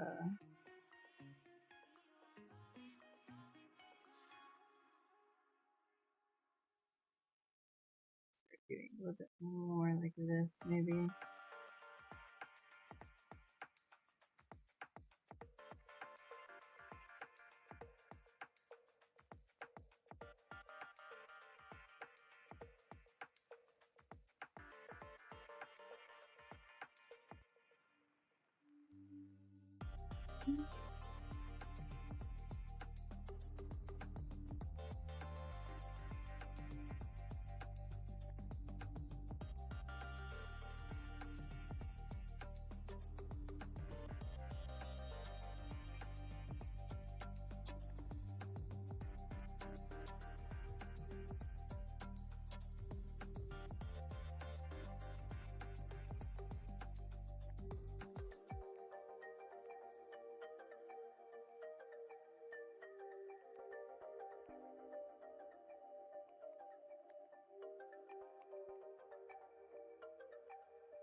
Oops.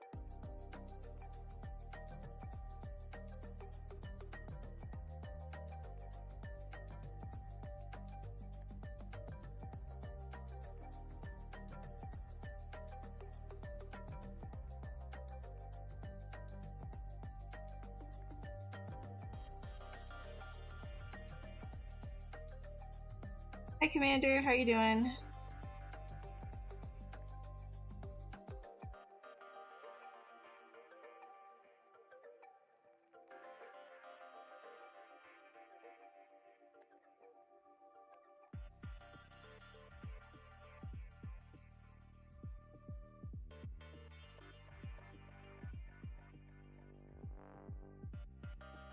I don't want this to be like a longer snow, actually.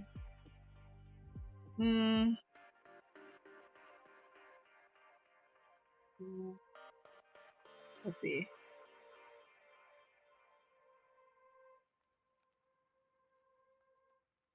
Using the eye socket stick on more.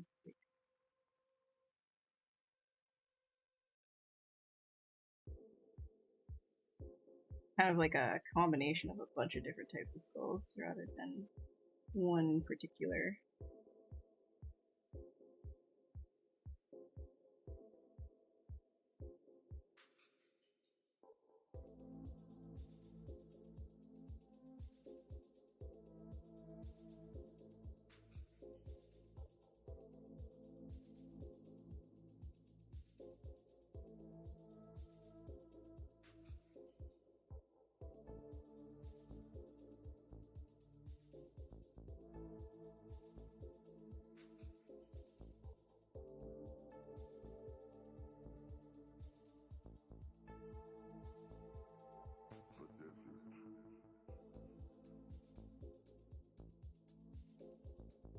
That's a she or a he? Both.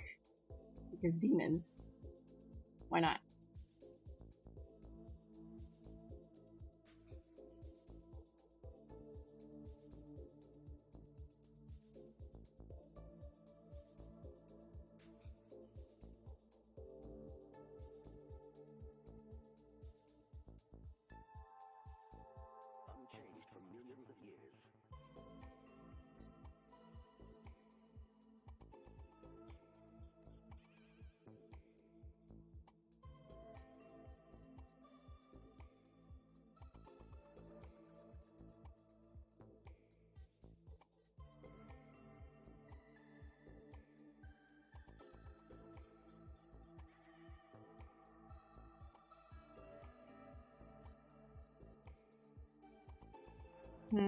How do I want this? Maybe. Not hard to say.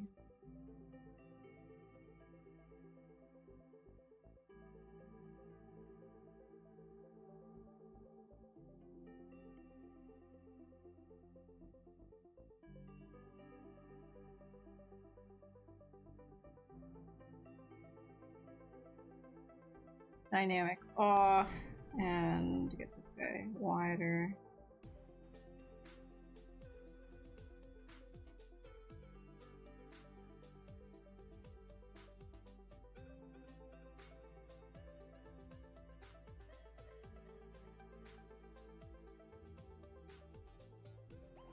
The eyes are just very beautiful. Boy eyes can be beautiful, same with girl eyes.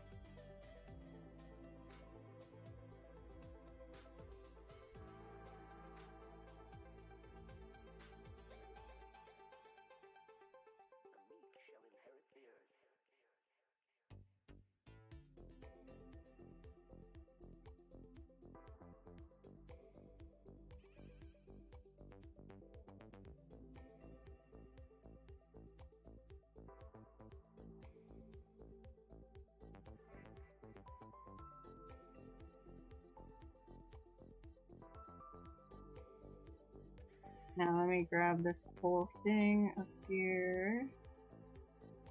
I don't like that integration at all.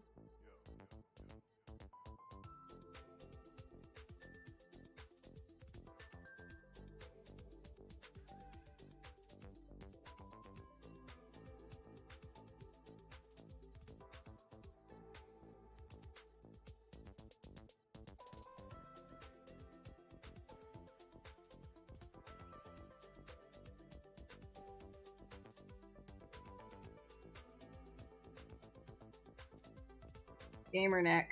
Who's got a gamer neck?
What the hell?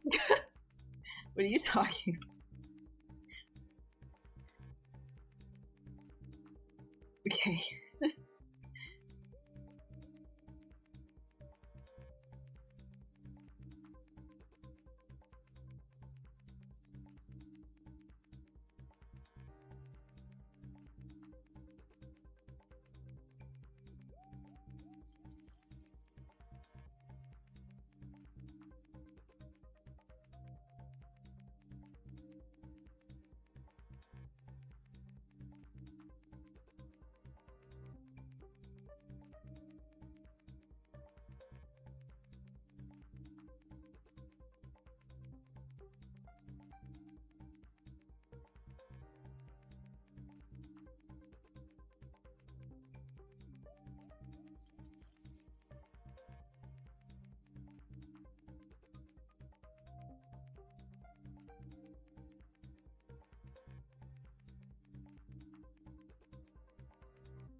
I don't have the front teeth selected.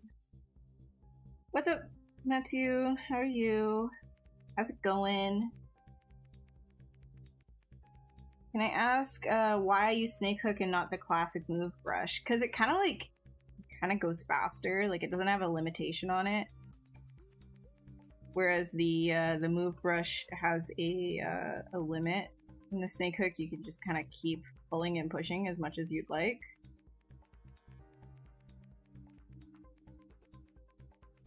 That's the biggest reason.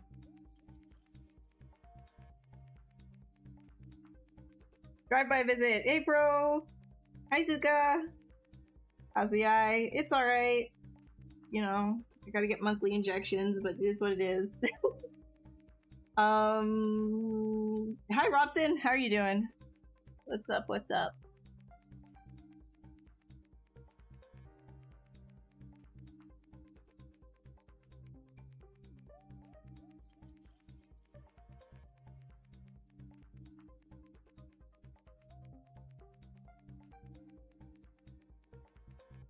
Entire dude. This entire dude. Whoa. Who's still masked? You're still masked.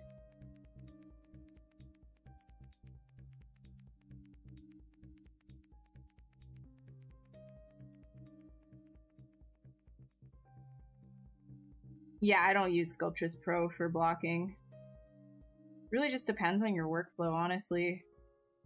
If you prefer one over the other, then, you know, use that. A lot of people prefer using like the actual move brush. For me, snake hook is just a lot faster, bigger, like overall gestural strokes that I can make with it. But not everybody has that same vibe.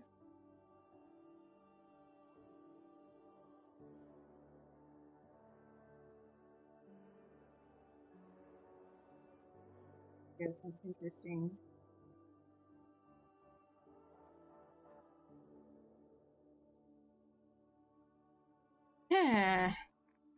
How can you select several polygroups at the of the same element? So if you wanted to select multiple, here's an example, because this one has like, I've got a bunch of polygroups. So if you go Control Shift and you've got your select rectangle active, you can go Control Shift and then click on one, click off, click off, click off, mask, and then you have these. Does that make sense? Or do you have like a different meaning of element?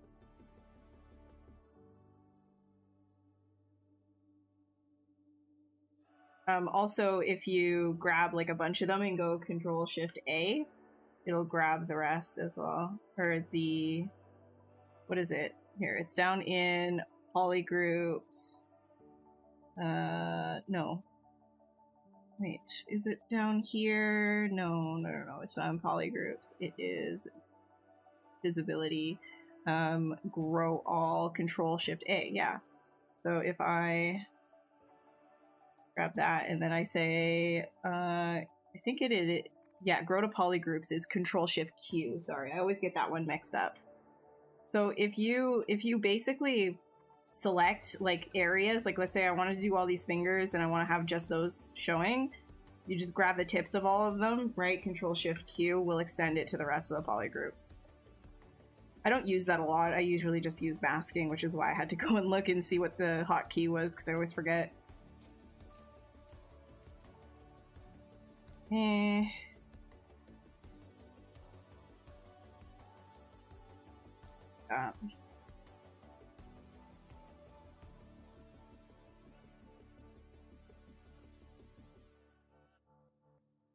That's two. I want to bring it inwards, and then these. No. I don't know.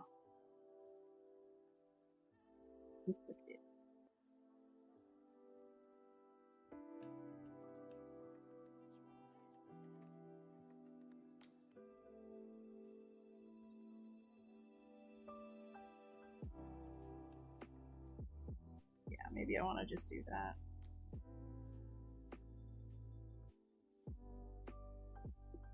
Simplicity's sake. Bad idea. Not a bad idea.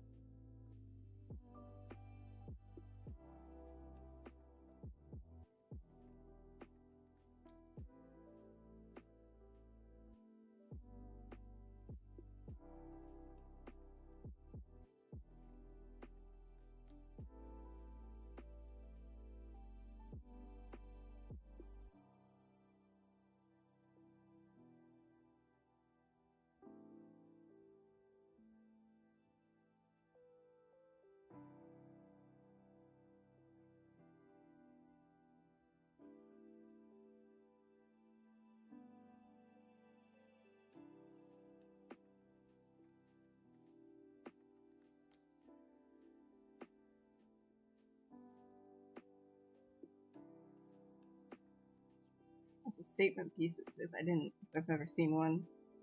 That's for sure. Yeah, Control-Shift-Q. If you ever are curious about anything, you just can hover over it, and you see that P right beside what I'm hovering over, the perspective. That's the hotkey for it. So if there is already a hotkey for something, it'll show what that is if you hover over the whatever it is that you're doing. And if you want to know more about certain tools too, like let's say you have no idea what something does, you can hold, like hover over it and then hold Control, and it will give you a little tooltip that will explain what it is that you're doing or what it is that you're hovering over, and you can, yeah, it's really helpful. It's really useful, right? So if you're ever confused by anything, holding Control over whatever you're hovering, lots of insight.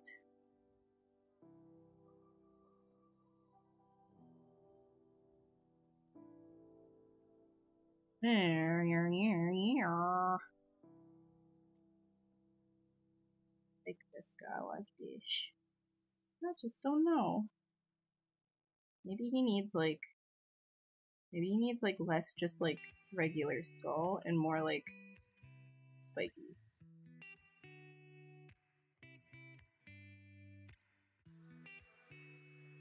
What if he had like a beard of spikies?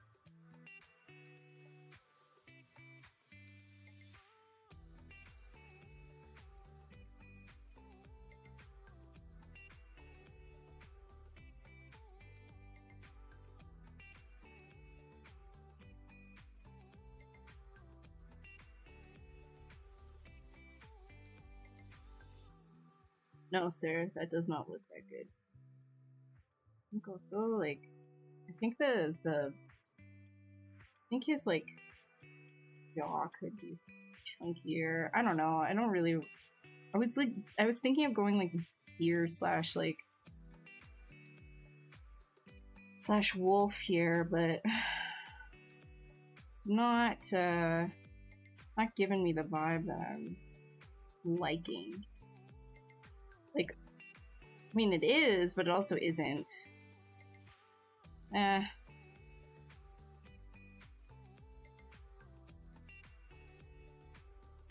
back to it.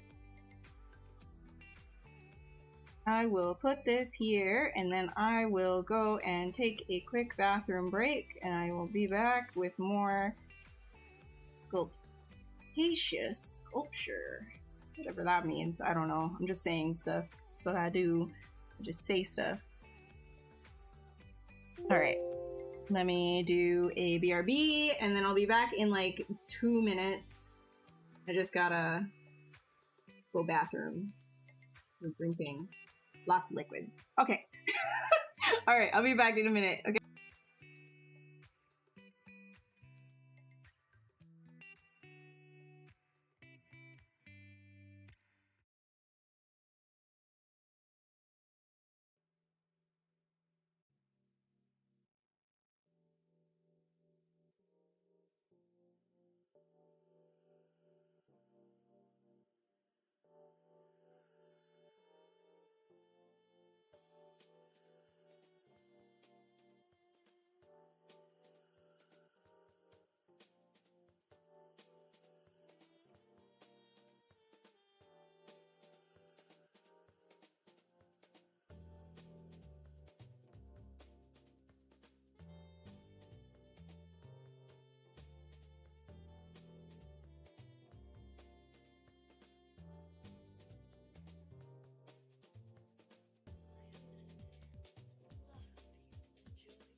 big stinky.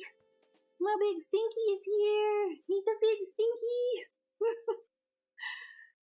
Monty says hi. Yes, it's Monty time. It's always Monty time when the break is done. Yes. You can see on the side of his mouth. I don't know if you can see. It's a little like he's an itchy guy. What is the best way to study anatomy? There's so many ways to answer this. But I would say start simple. You would definitely want you would want to start with like proportions first. Don't worry about all of the individual muscles when you're studying anatomy. Do like overall proportions and then work your way like a layer system to more and more complex. So when you're doing proportions, you're just looking at the overall like measurements, like where should the arm reach the bottom of the thigh, you know, how many heads wide is the shoulders, etc. And so like when you get that down pat, then afterwards you can move on to big muscle groups, like, you know, where the biceps go, where the triceps go, where the forearm muscle groups go, etc. And then once you're good with all of that, which will take you a while to get there, but once you're good with all the main muscle placements and the main bony landmarks, like bony landmarks is a big one. So once you're good with the bony landmarks as well as the main muscle groups and main muscle placement, then you can start moving into more complex, like breaking those systems down as well further and further, and sculpting it in pose as well. That's a big one. Learning from life and doing gestural sculpts, gestural sketches, going back and forth from sketching to 3D as well. Yes, hello, okay. He wants to go down. Here. Boop, boop, boop. Oh.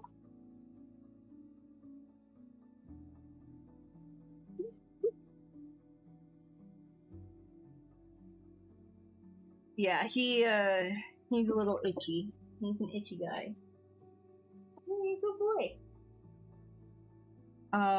But yeah, just like doing a little bit of study every single day will get like it'll take you a long way.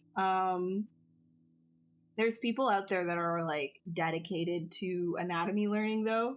There's a lot of like really, really good anatomy people out there. Me, you know, I study it on like an as needed basis.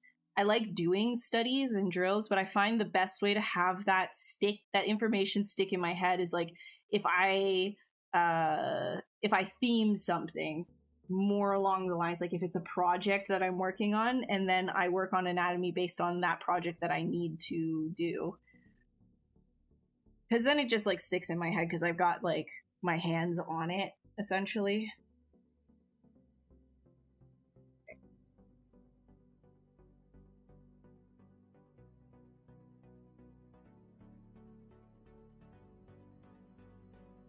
The industry looks at your portfolio too much. Debt isn't for me. Yeah, you don't have to go to school. As if you can find a way to do it yourself, because there's a lot of stuff online.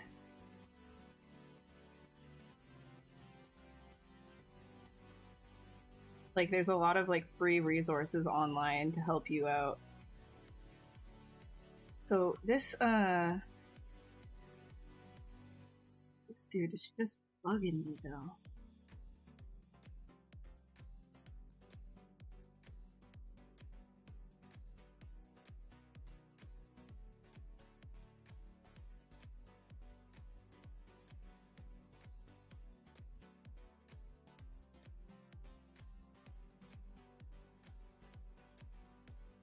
Four hours every day? Yeah, on any kind of practice. You just want to be practicing smart. I think that's the thing. 4 hours a day is a lot of practice, honestly. Because you don't want to just like be mindlessly doing things, right? You want to actually be analyzing the stuff that you work on.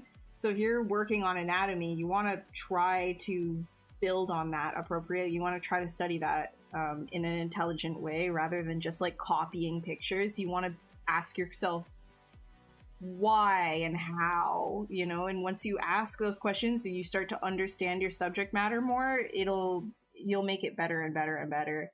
It's like a good, I wish I had resources for you right now, but in terms of like anatomy people, there's so many.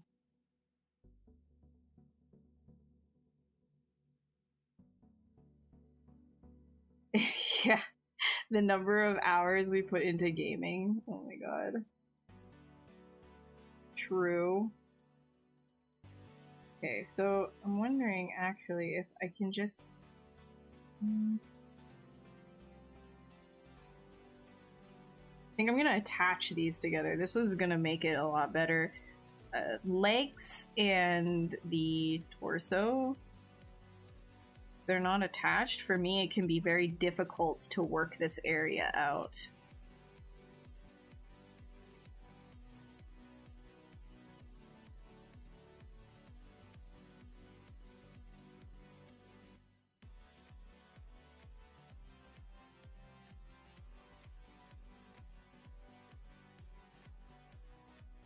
Ooh.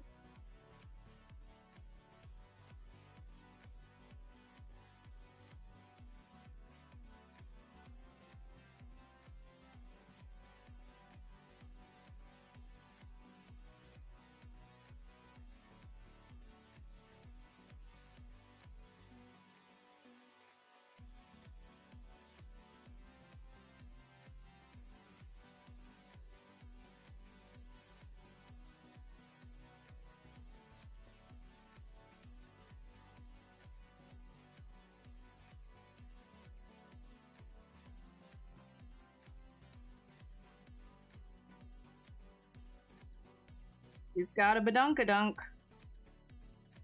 God dang.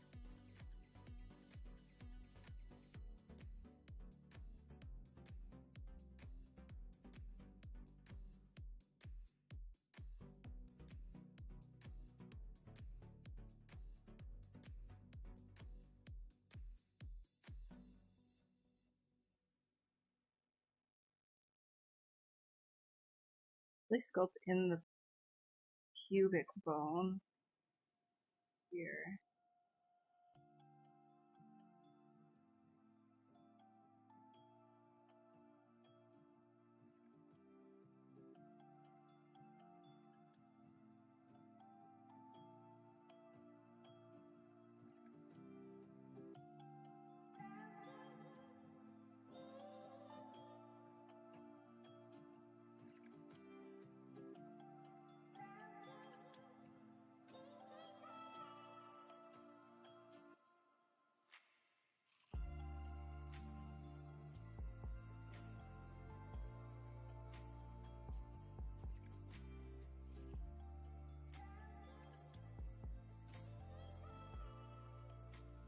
Back of the pelvis moves inwards like that, a little bit more like that, not like that.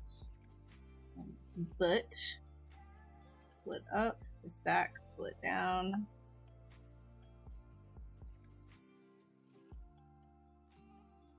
It's forward.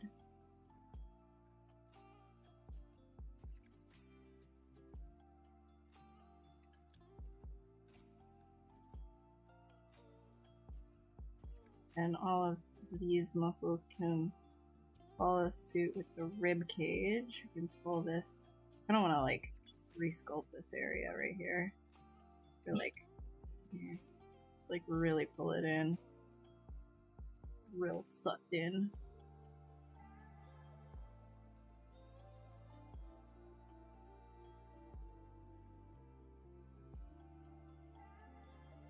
When I'm like sketching stuff too, as you probably have noticed, like I really don't care about like completely destroying what it is that I've worked on and like sculpting over top of it. Like I just do not care.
If I ever 3D printed my... No, I know. I get that question a lot, and I do not 3D print any of my stuff. And I wish I had space and room and time to learn 3D printing, but alas, here we are. Would be cool though.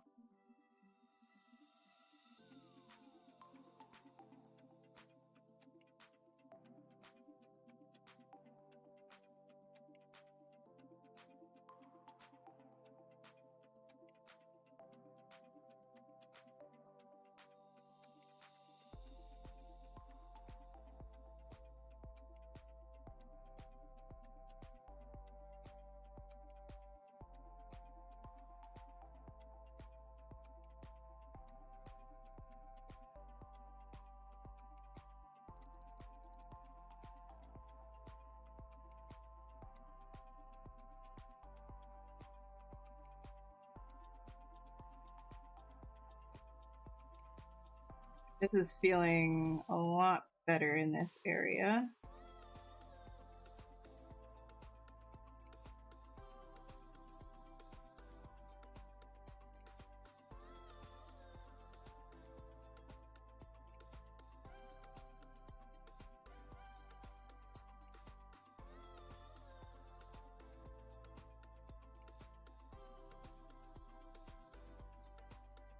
Really button.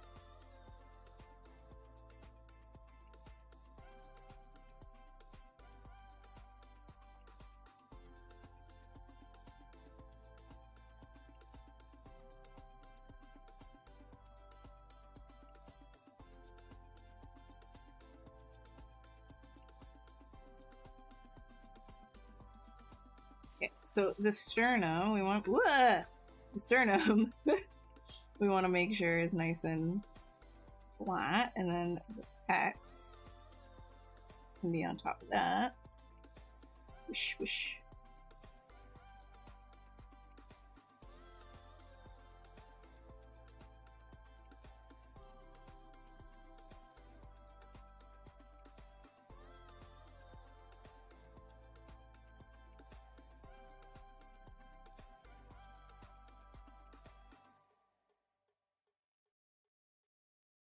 Get this guy up like so.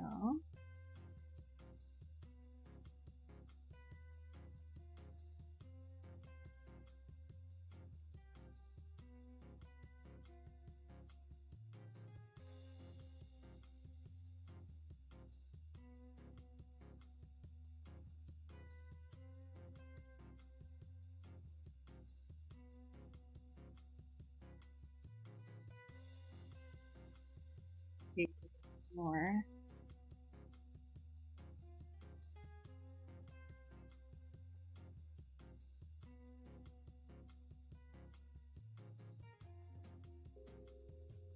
And hips themselves. I want some room for the stomach, but I want this to be very thin.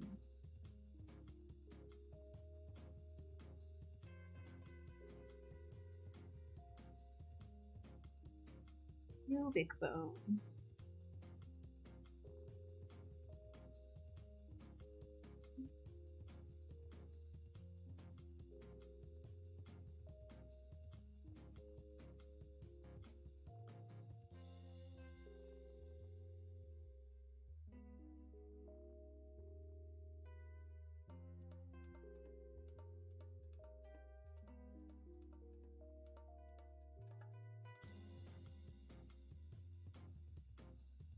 What's up, Peter? Yeah, just super free, super creative, don't care about nothing technical, and just have fun with sketching. That's the main thing. Just knowing that you can fix everything afterwards is a big, it's a big help.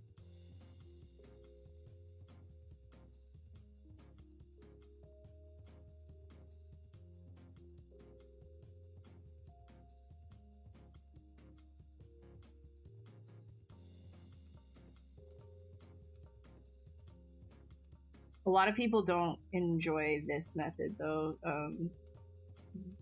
like sketching, just because it isn't technical whatsoever.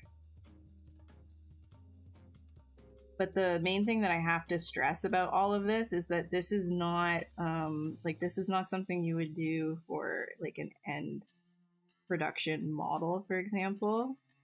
This is just for like illustration slash concept slash like just sketching for fun. Some people would even argue that if you're doing something like this for like a concept sculpt, that you're not supposed to do this because you want to be able to hand off the 3D sculpt afterwards. But so far, so good. A lot of like what I've been doing.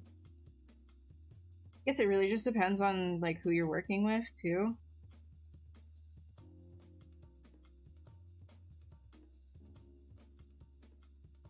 And what they're looking for, what they want.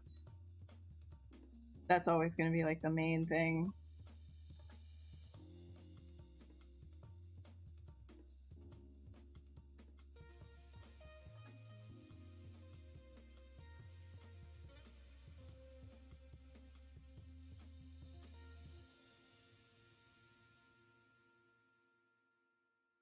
My decimation master busted? Don't think so. I haven't decimated anything in a little bit. Hold on, let me just check.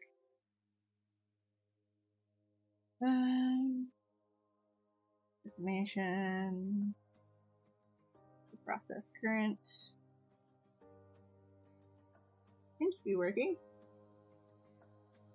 Am I the only one who's creating stuff from stretch poly for sketching? Tried a little bit and got lots of fun. Sometimes I feel I restrain myself in a certain way. Yeah, so that's the thing, is just like you don't need to worry so much when you're doing it this way. It's not something that I would recommend for your final pieces unless you're able to clean it up. But I'm definitely not. I think a lot of other people. I think there are a lot of other people that play around this way. It's not for everyone, you know? So if you've tried it and you like it, then definitely use it for your studies and playing around and stuff like that. Oh. No. My decimation master is working perfectly fine.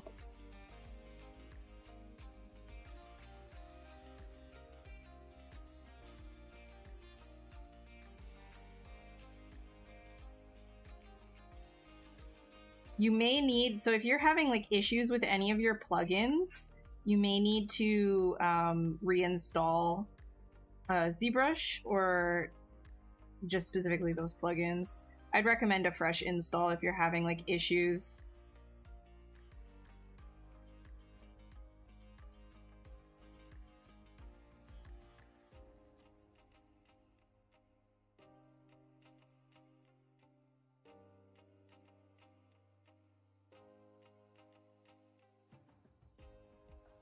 The Ray Bustos A Crochet class.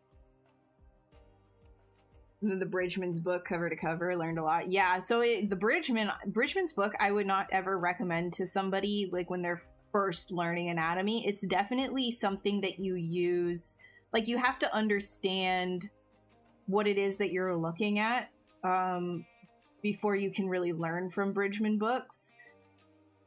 Which seems counterintuitive, but I would put that as more of like an intermediate book compared to other books that you could start learning anatomy from, like Anatomy for Sculptors, for example, is kind of like anybody can learn from that, right? It's very literal, where Bridgman is, there's an artistic language there that you need to start to interpret, otherwise if you just kind of start copying from Bridgman stuff, your anatomy is gonna look busted.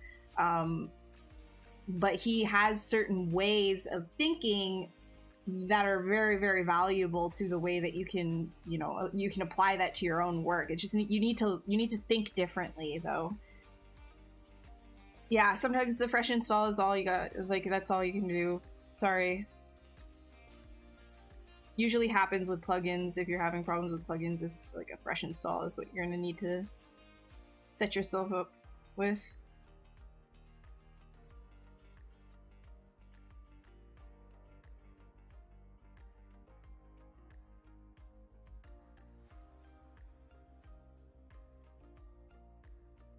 Oh, and Sam Kelly, I'm not saying that your studies were probably busted. I'm saying that like if you're coming in from it from a complete beginner, then that's usually like people start like they don't really like know what it is that they're copying, because it does like it does require a level of understanding of like what he's even like it's kind of like he has his own language, right? Like everybody has their own language, especially when it comes to like shorthand anatomy.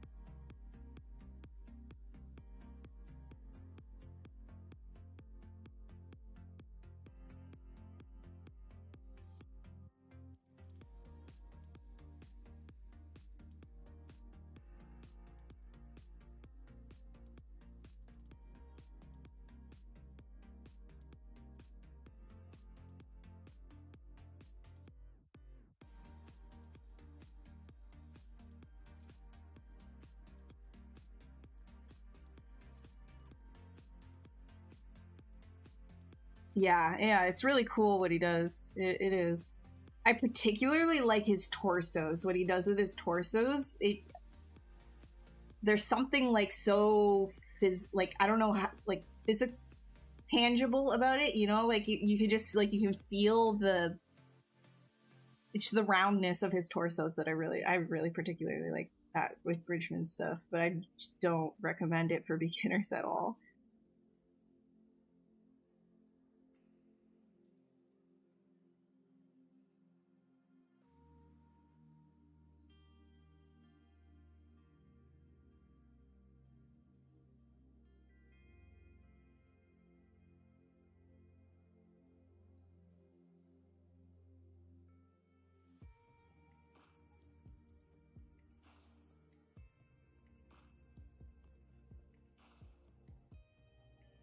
From the CGMA class, Lazy Bones. Who is this? Who is this? Welcome. Welcome, welcome. You don't have to answer if you're not comfortable sharing, but welcome.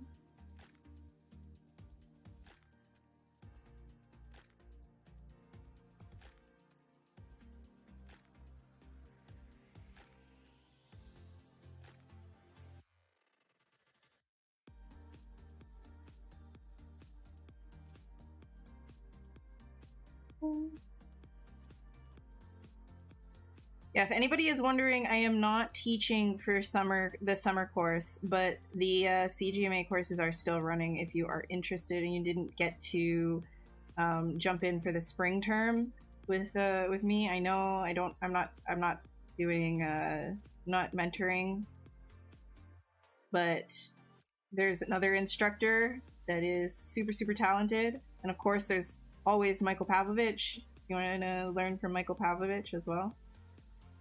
But me, no sir.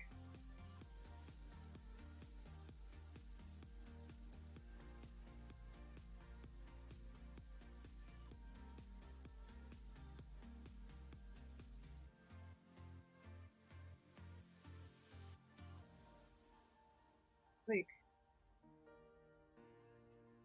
I'm just gonna start bringing this neck up more. Screw it.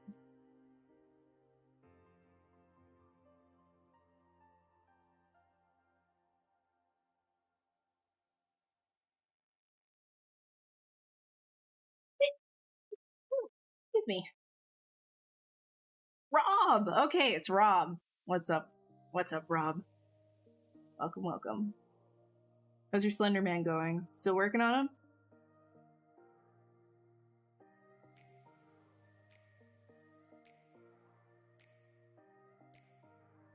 That makes like what? 6 people from the CGMA class that dropped in today? That's so awesome. You guys are great.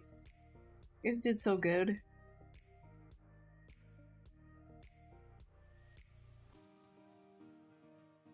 I do like teaching. It's fun.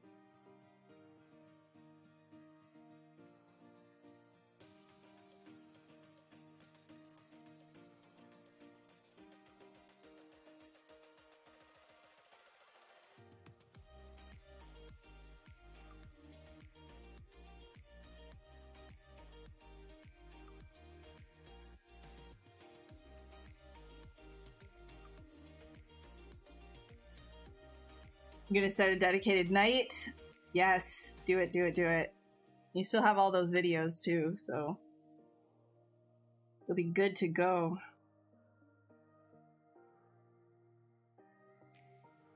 You know what? Maybe we should just like attach these two together. Yeah, let's do that. Merge down.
Hey Cam, how are you? I'm good, I'm good. You like this book? What book? Wait, the Bridgman book? Yeah. Yeah. Yeah, it's an older, but is it from the 1920s? I don't know. Maybe it is. Maybe I'm crazy.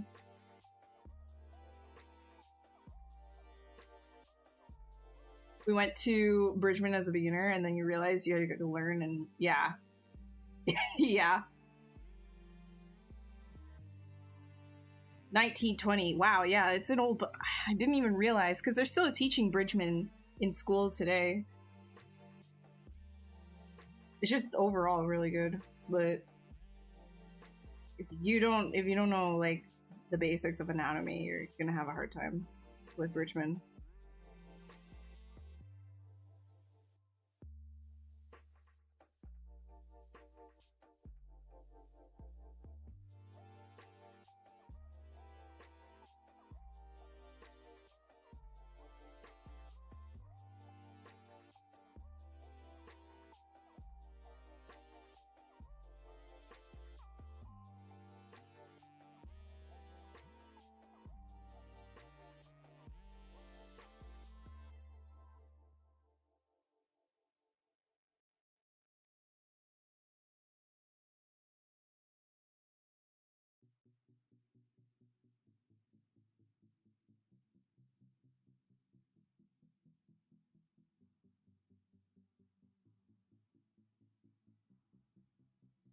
That's so rare.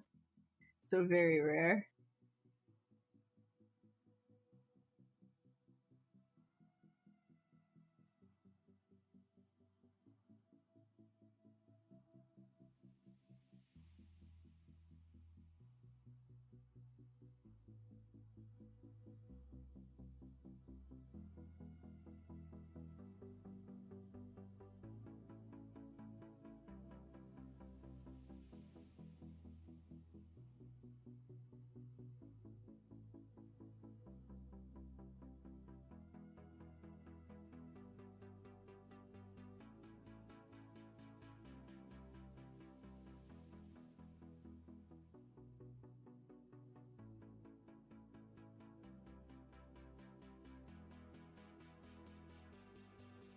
Okay, maybe I'll do...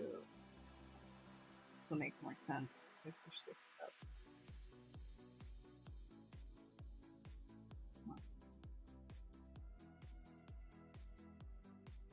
And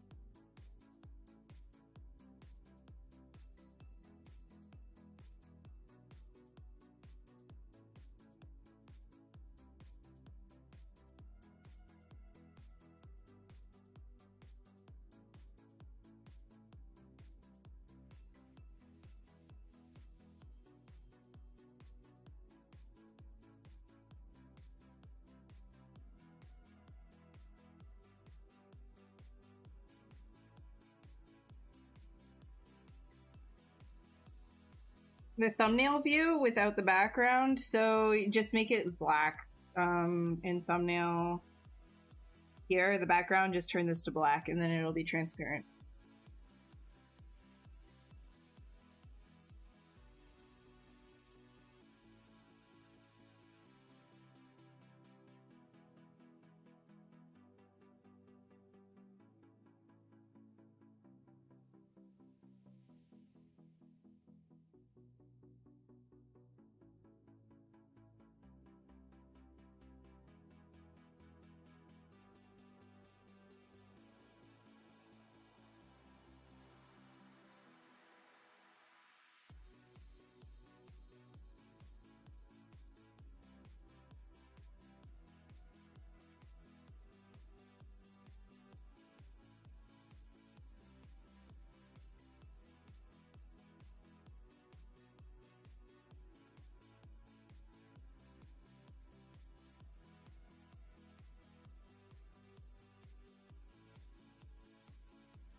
No problemo.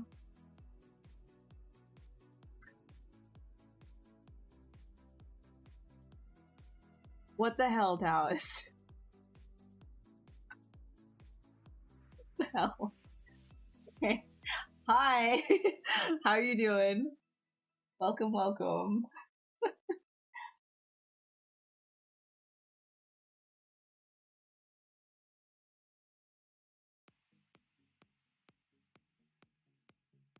You're amazing. Yeah, I bet.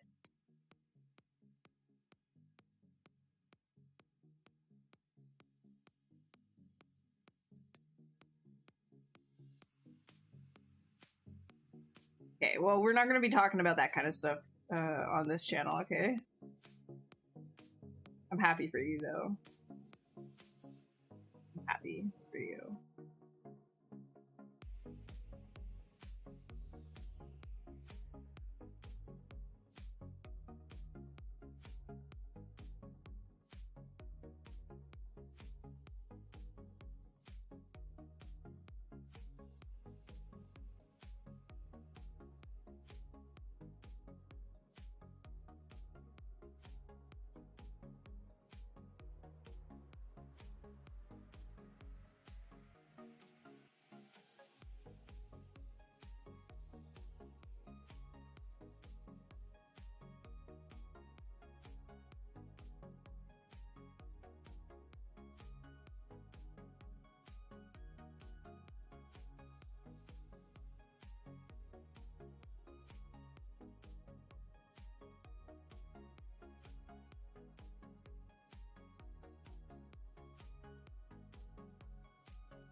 Okay, alright. That's enough, though. We're not talking about substances and things like that on this channel, okay?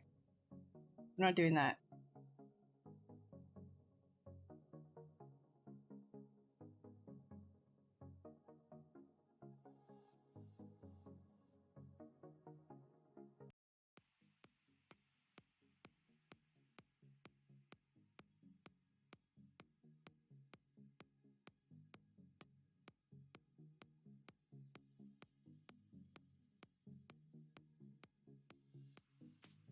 This is ZBrush.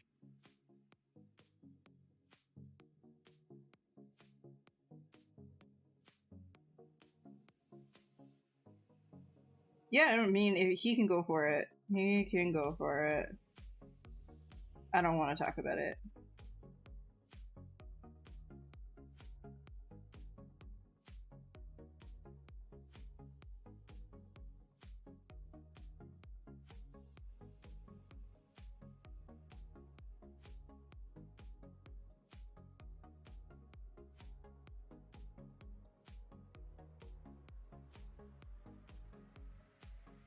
Congrats, Cam. That's awesome. I'm so happy for you. That's fantastic.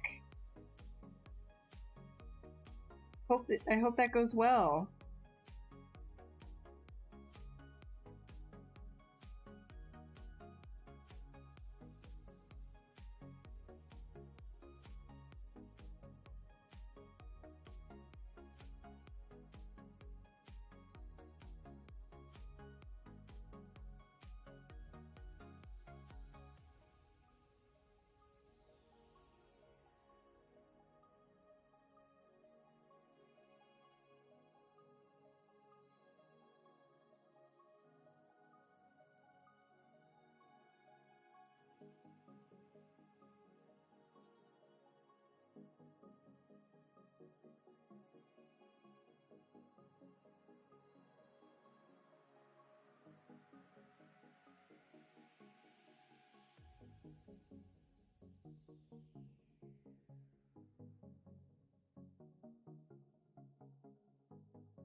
Well, okay.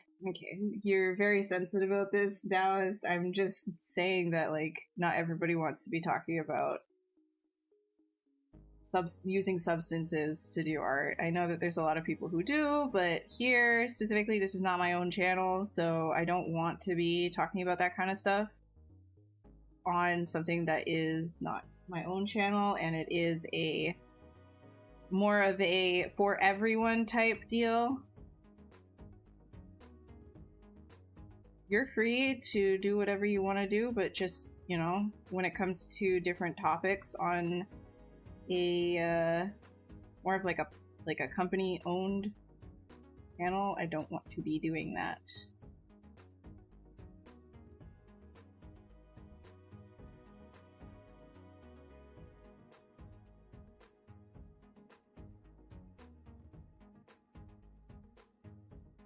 Oh my god. Okay. I didn't even see that.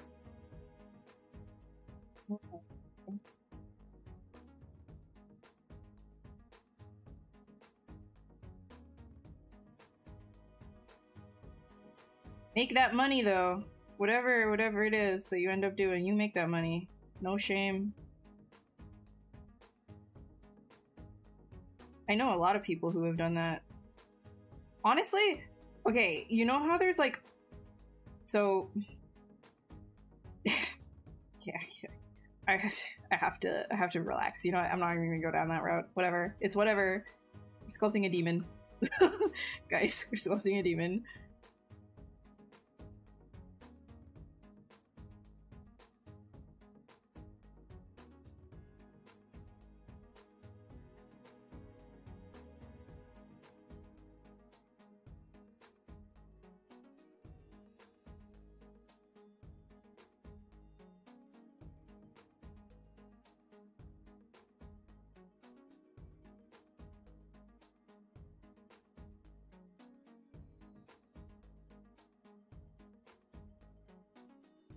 Is that a Gorbulin?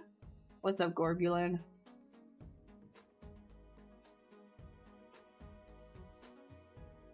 You've been playing Doom Eternal? I feel like everybody's been playing Diablo, but Doom Eternal is also a very good one. Actually, if you guys are curious, the Doom guys from id Software, they did a a panel with ZBrush. I think I was actually being annoying and hosting it during the summit. Was definitely doing a lot of bobblehead yesing in that. But it's really cool if you guys are interested in that. I think that was the... not this last summit, but the summit before that.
I wish I could model so good. What do you mean? Want to be better. What's up, Chippy?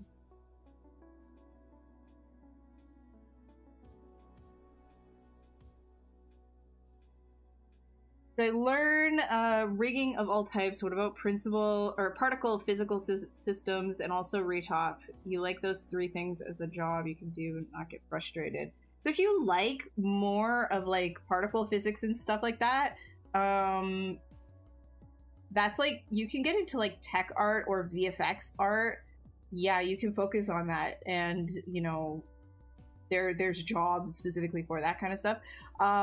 Rigging is its own specific job as well. And then retop, I mean, there are some jobs where you're just like junior modeling. A lot of it is like retop. But overall, you're going to want to like know like the full modeling pipeline, not just retopologizing. So it really depends like what avenue you want to go down. But overall, if you want to do all of the above, you can be some sort of a generalist. I've seen people like that go into tech art as well, and tech art essentially is like problem solving with different aspects of tech in a specific like pipeline. So if you are interested in more of like the technical aspects of 3D, you don't necessarily need to be a sculptor, right? Like sculpting is actually kind of a niche and highly competitive market, whereas like good tech artists, good riggers, they're all very extremely sought after, because like not everybody wants to do the, in quotes, less glamorous job. But it's not less glamorous, it's just not in front of everybody. You know, like when you play a game or you watch a movie, you see the character movie, you're like, I want to make that thing, right? So that's why everybody wants to be character artists. That's why everybody wants to be like character modelers. But there's a lot of jobs and a lot of demand for the more technical aspects that people don't necessarily see right off the bat. And tech artists too, riggers as well, like good riggers, the paychecks for them, pretty good, pretty dang good. They can get pretty high. So that's something that you're interested in. There's a wide market out there.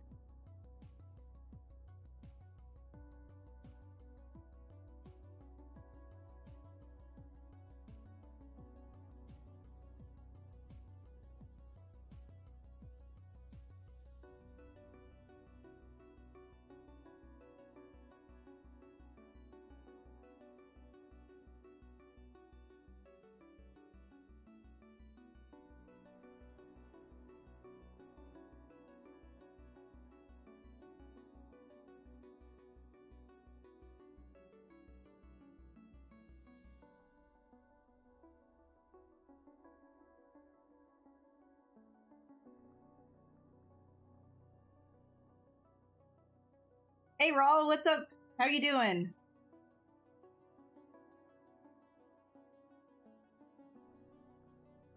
Yes, character rigging and facial rigging is in high demand. There's like, if you're good at that, and I think another one too is not just like understanding how to rig and skin things, but if you're good at math on top of that, you can do a lot of coding to help with these rigs that you might be creating. You're able to create like a really nice facial rig system and show that off in your portfolio. Studios everywhere will be like drooling over you, like, please. like riggers are so sought after. Good ones.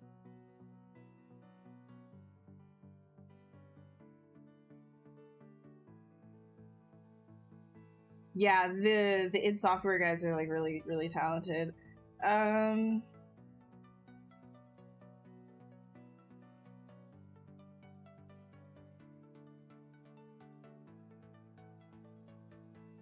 David, wait, watch Da Vinci was a loser on Vimeo? What? Never made his first masterpiece, and he was like, I mean, Frank Frazetta didn't start painting until later too. I mean, Geiger didn't start doing his alien stuff until he was later, like much later in life. Like, you're fine. Like, it's like if you want to start doing art at whatever age you are at, there's no better time than now. Whatever that now is, it's now. Now is the best time. Now. Specifically now. Now.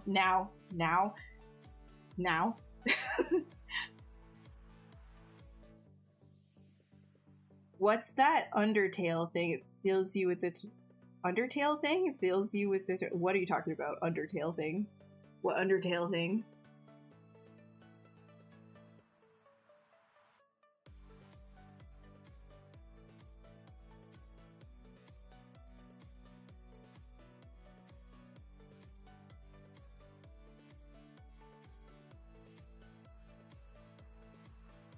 The thing with art is like there's like this never-ending progression board, if you think about it in video game terms. Is like this, like, you're never gonna stop gaining XP and gaining levels. It's literally like a power creep system. So, you know, people who started at a young age, they might, you know, not be gaining as XP as fast as you are. It doesn't matter either way, because it's never ending. Who cares? Like, who cares if you never get to, you know, level whatever the heck, because not everybody's even getting there. In fact, most people aren't getting there. Most people are just... There's, like, what I mean by that is, like, there's no end. You just keep doing art, you keep getting better and better and better. And you should do it for yourself and because it's fun, first and foremost. If you find doing art is a slog, then maybe it's not for you and you should find something else. Because if you're just doing it as like, you want to be that person, like it's more of like the idea of it is what is exciting to you rather than the actual aspect of doing art, then you might, or like in this case sculpting, if the idea of being a sculptor is like more exciting to you than actually doing the sculpting, then you're not choosing the right profession.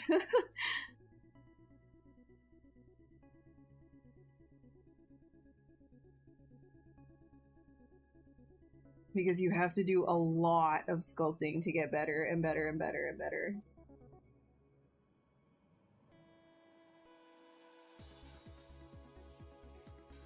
Yeah, you gotta just keep grinding. It's a never-ending thing.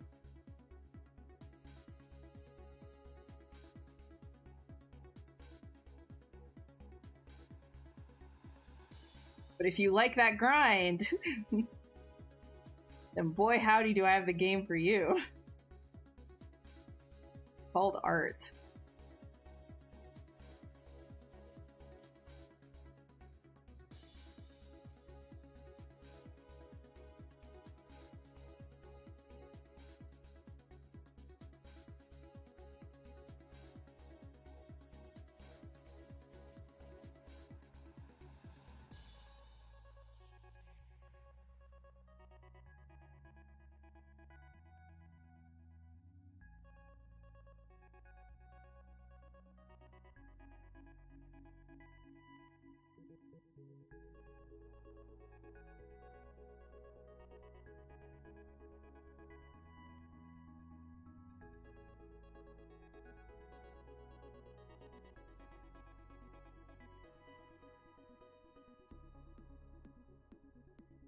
They're okay, but thank you. I think I could do a little bit better with them.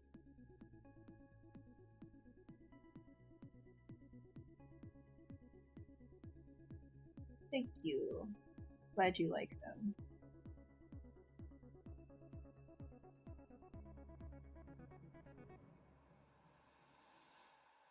Huh.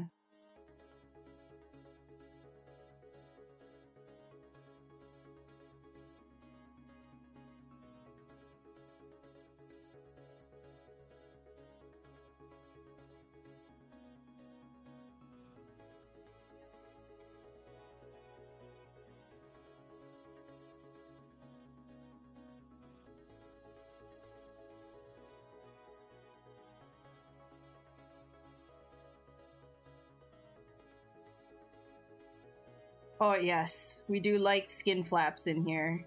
Skin flaps are always welcome.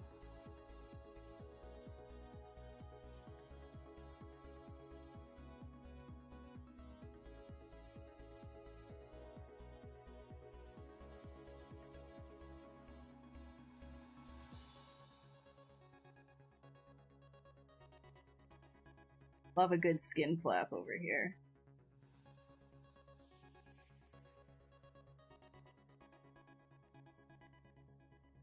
Use mine, so.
Sometimes I work really high poly, but right now we're not even hitting 1 million on this one. So it, you know, it really depends. Like if I need a lot of like information in there, then I'll work really high poly. Most of the time it's low poly though. Until I don't need it to be low poly anymore. And I need the resolution.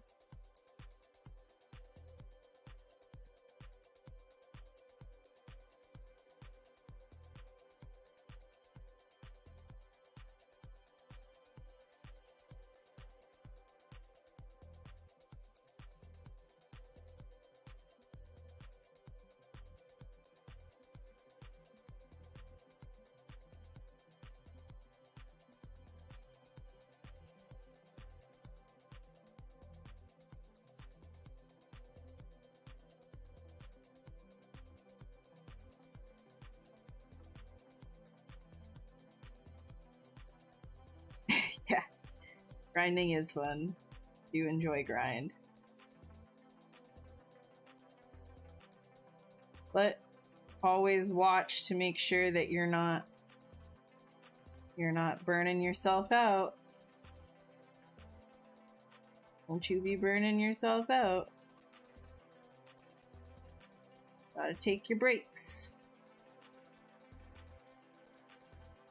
Okay, so right now he's a little disproportionate, I think. Don't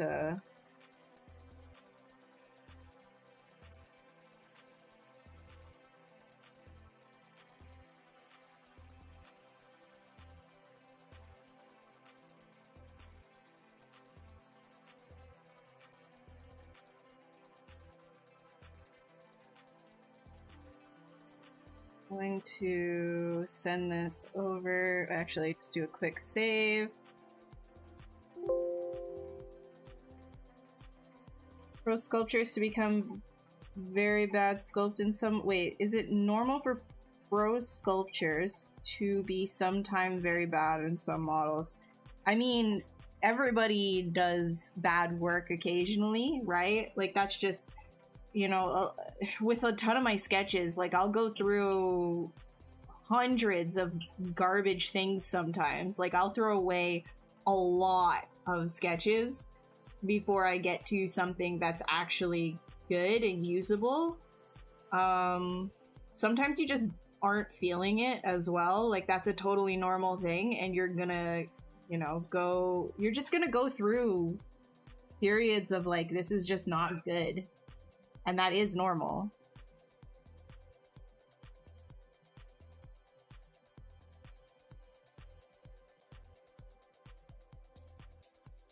Take your licks? Wait, what do you mean? What am I doing? Right, 2 posts. Blah, blah, blah.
Your dad would say to you when you get beaten up for doing something done? Oh. Got you. Why is it licks? Like why licks?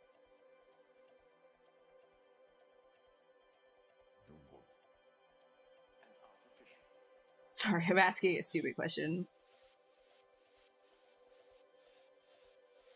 No. Don't lose patience in yourself. It happens to everybody. It's a totally normal thing. It's about having tenacity and just kind of like pushing through that. A lot of being a professional artist is knowing how to push through that, and if you are feeling frustrated, like what is the reason? What aspect of what you're working on is driving you a little crazy right now? Why is it that you can't get what you want to get down on paper? And you can focus on making sure that you can improve that.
my heels. Platforms.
The head, we haven't done much on it this year.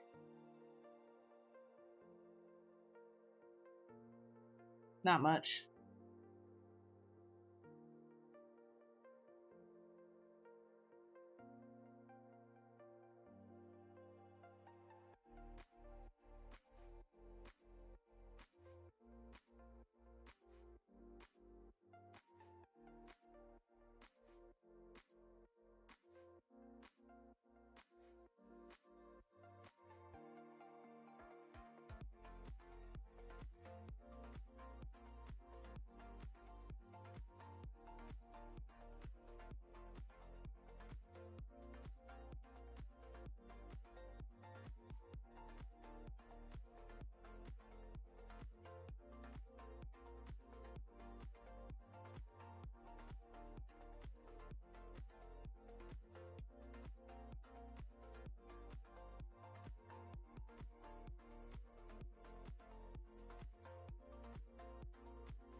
Yeah, it's going somewhere. I mean, where we'll have to see, but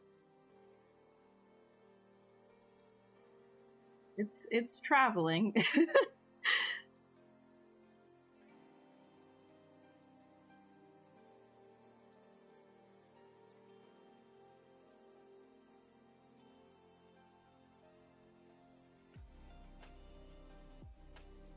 Thicker, thinner. I think overall this needs to be a thicker.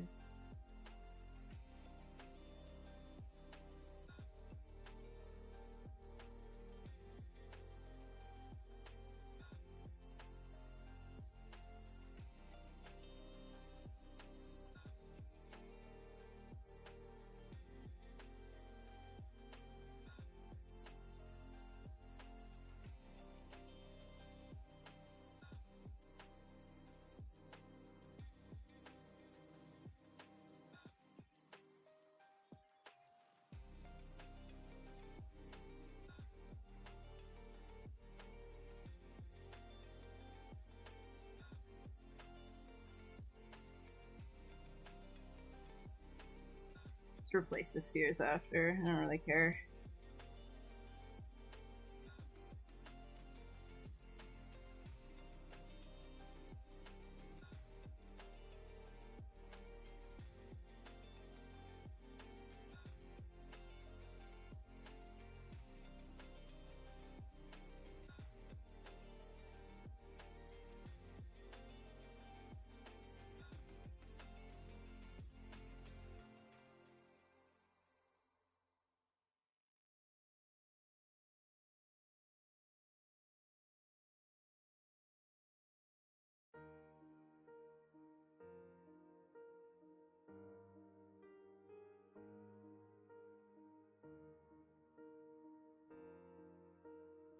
these guys together after too.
Hi Haz, how's it going?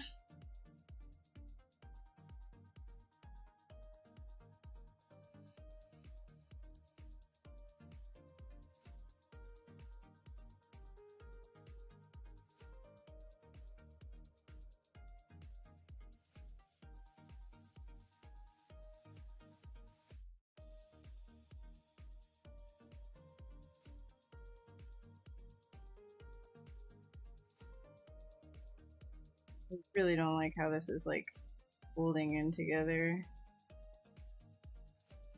See if I can't do something. I can't do something about it.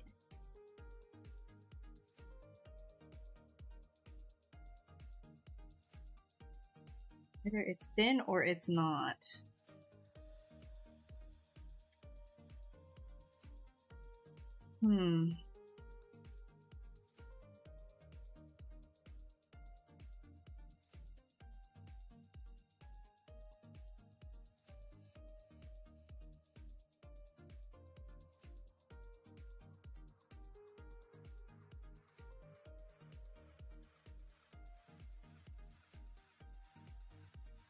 Yeah, I'm just kind of like mushing stuff around to see if I like something else. I usually do this at around this stage because I get tired of looking what I'm looking at and then want to kind of freshen it up.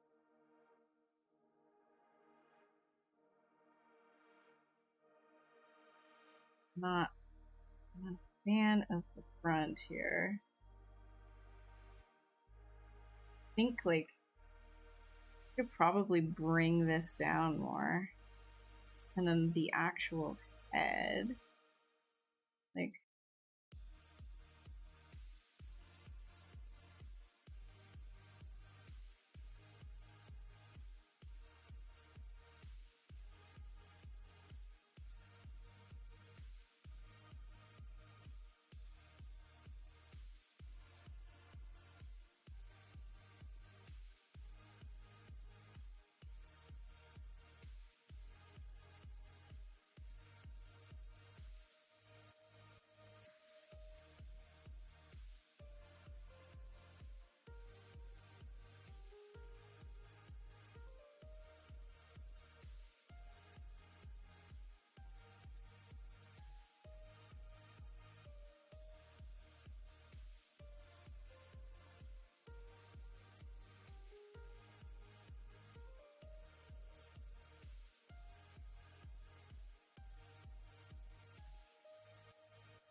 you know, a League of Legends champions called Astaroth.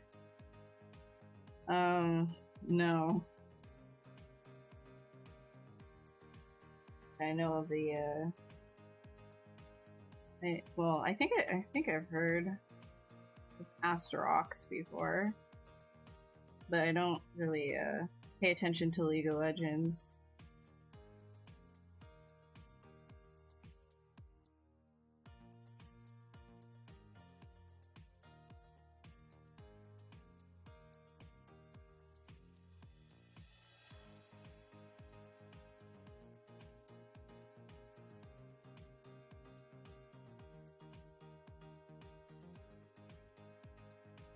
Why does this thing look like that to you?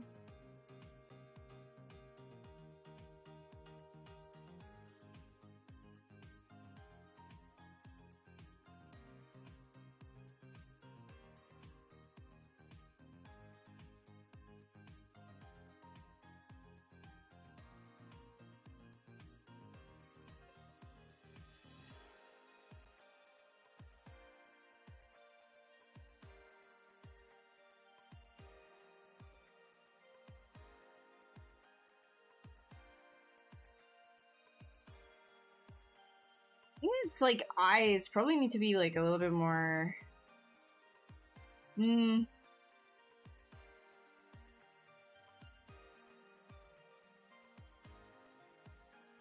are my eyes? Could be better, you know. But they're fine. Like I feel like they're fine. I just have to keep getting injections into them. Into the one specifically. The other one's fine. But the left eye is borked. Good enough that I can like work though.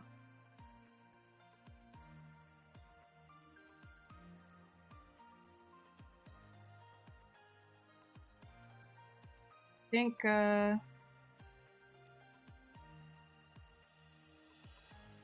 oops.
What's up, Haz?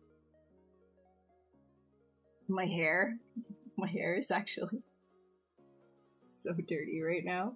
It's so nasty. It's gross.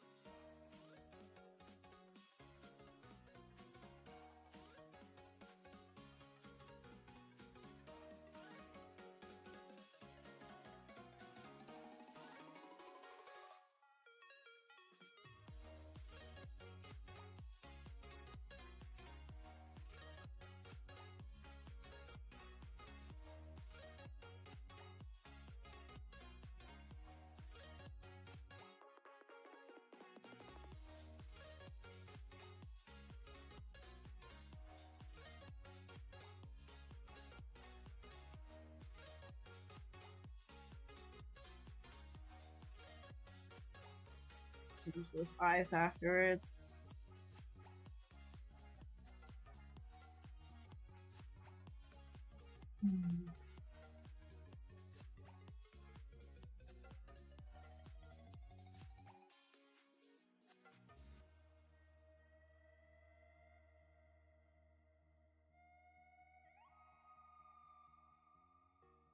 I'm using a Cintiq 22 HD.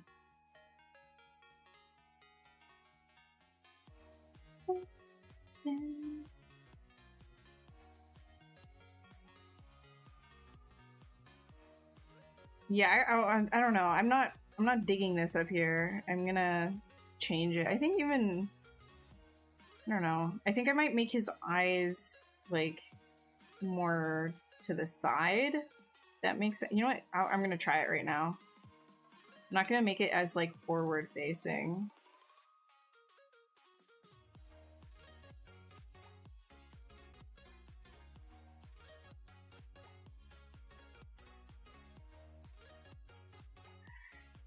No, I'll make it more forward facing, sorry, and more outwards and pull it down. I'm gonna delete these like in here. I'm gonna change this around, but I kind of feel like that is gonna make it a little bit scarier. Like making this area like circular.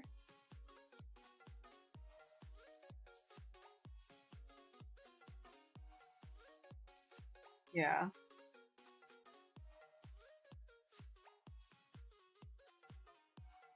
Don't worry about the eyes right now. I'm gonna replace them. I just want to look at like the shape. I like that more. Yeah, that feels a little bit more interesting. I'm gonna throw this back to T-pose sub T.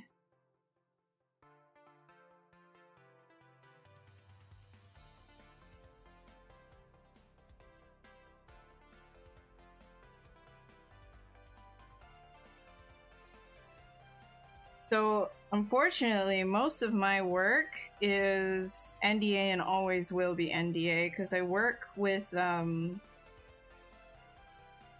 couple of studios for like pitch, like proof of picture type deal, like, you know, early, you know, making storyboards into final frame before a pipeline is even established, just to give ideas of what like what they could expect for a show if they want to greenlight it or not. So I'm kind of like just a freelance artist that helps with that kind of a thing. Like it's R&D work, so a lot of it just never sees the light of day. That's sick.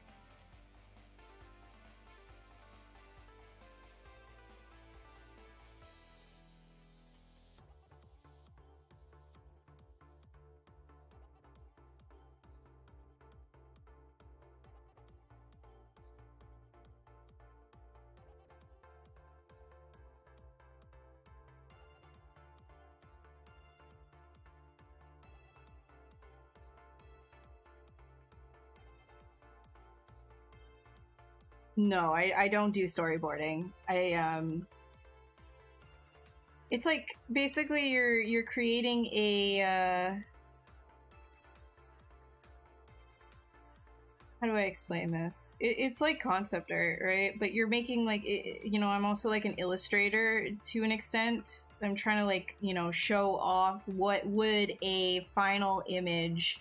So before, let's say all you had was storyboards and the writers were working on something, and then they're like, well, we need to pitch this. We need to pitch this to like the client that came to us with this story in the first place. And they want this to be done so that we can start pitching it to other like networks or, you know, production, like just get a budget for it essentially and find a studio to create it, or get a budget for this studio, etc. Right? It's just like a pitch.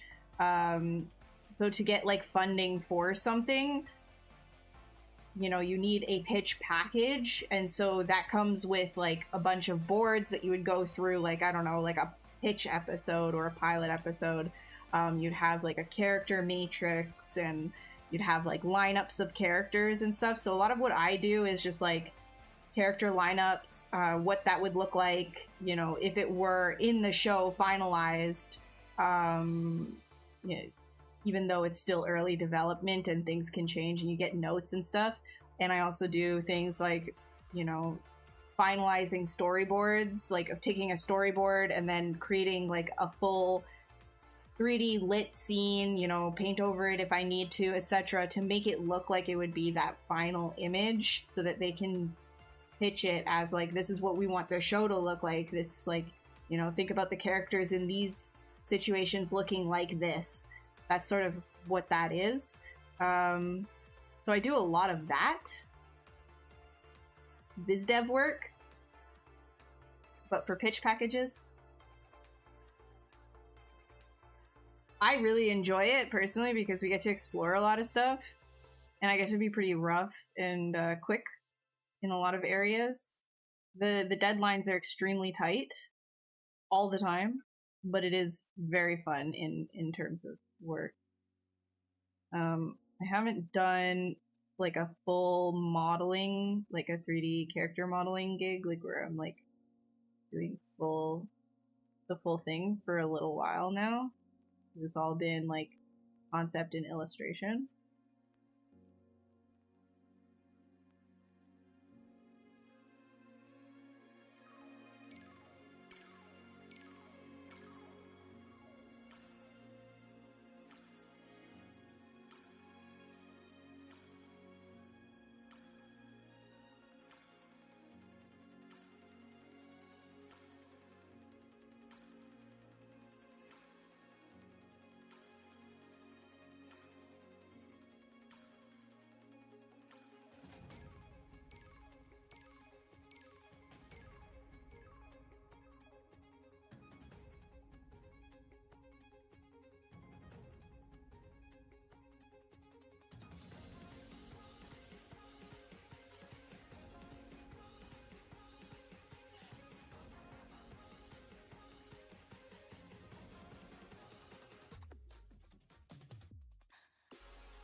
Yeah, it's great, but I do a lot of it is for like you know, children's shows. Like sometimes I go up to like teen, but most of it's for like age range like 10, 5. Sometimes I do preschool stuff sometimes.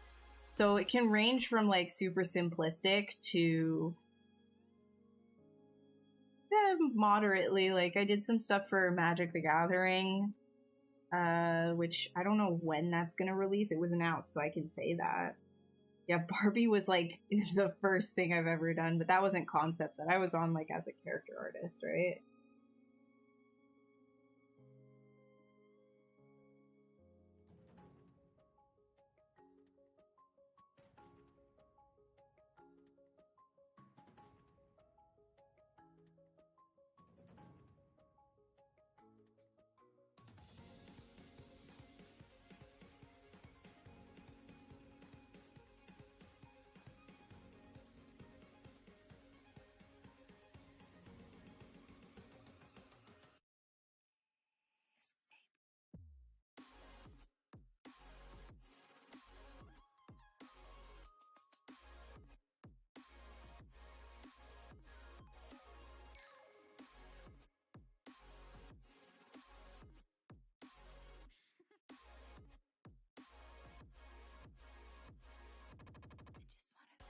Little goofy guy. Like, I made him all cute. He's so cute now with his tiny pupil. Look how cute he is.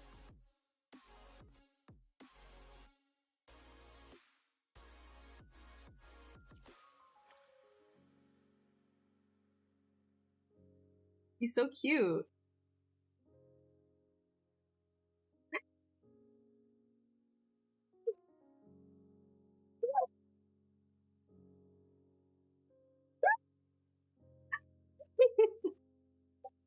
Get rid of those. I don't know what possessed me to create pupils like that, but that ain't it, son. That ain't it.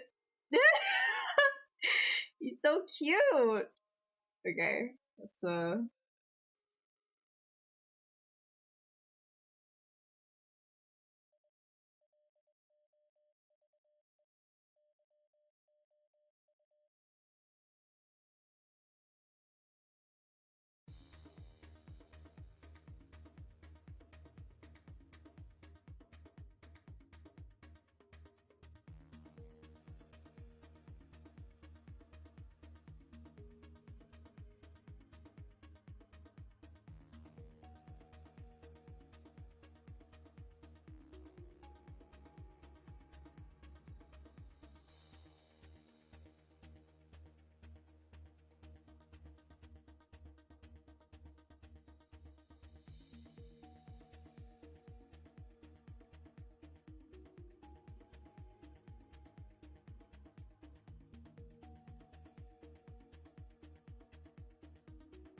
wants to play with your bones. No, no, because it was it was so goofy. What do you mean? It was so goofy. Stop. Why would you want me to keep that? Damn. What the hell?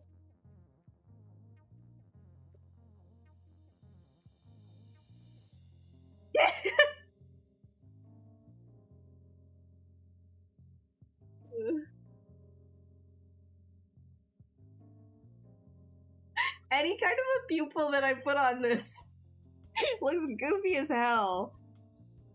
What?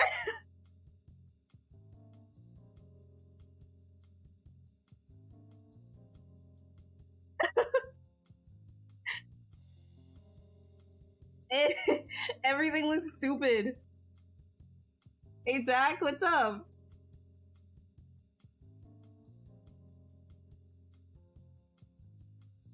What? Why is Nightbot getting on you? What? Oh, Nightbot doesn't like when you repeat letters.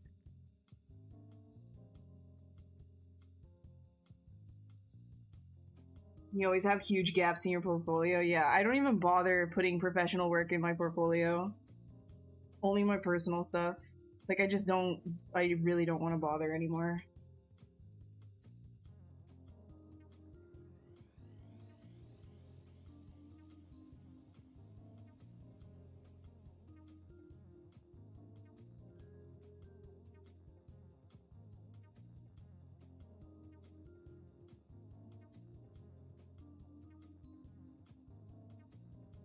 Less, fucking gross. Excuse me. I said a swear. I said a swore. I'm allowed one swore.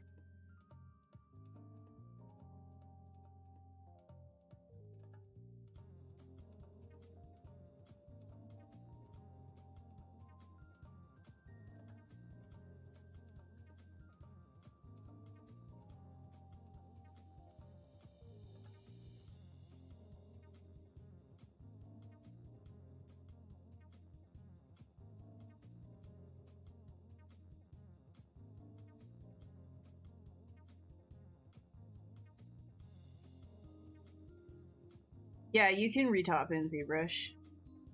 Not my favorite thing to retop in ZBrush, but you can retop in ZBrush. There's a few ways to do it.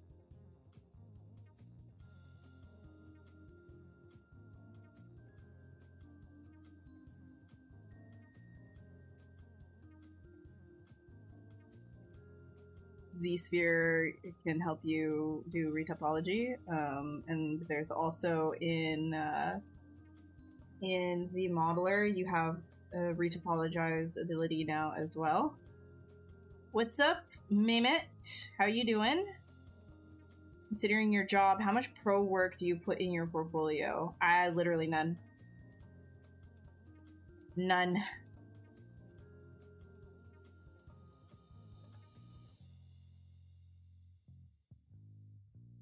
A lot of people are different though. Some people will want to. Oops, did I do the right? No. Okay. A lot of people will want to put their professional stuff, which is great and good.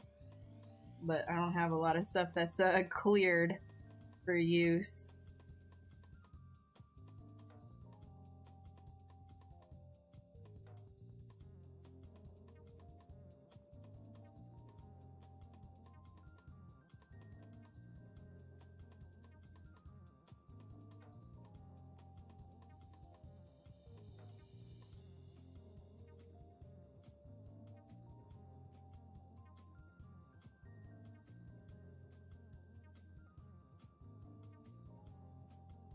I don't like the sizing of it. I think I'm gonna make his head smaller again. Like, I like it from the side, but then from the front, it's just not, I'm not feeling it. Sometimes you lose them, you know? Like, it's just not what you want.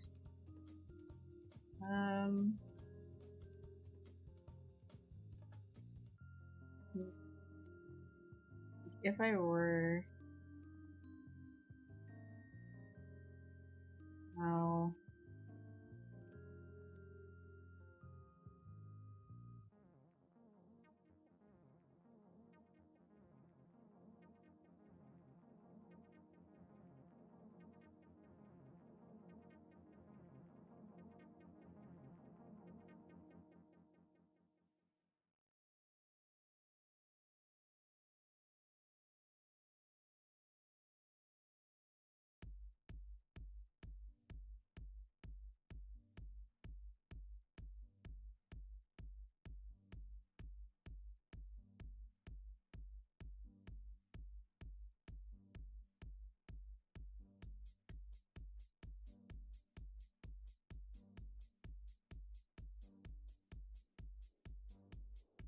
The topology talk? Oh no, I didn't do very much topology talk at all, actually.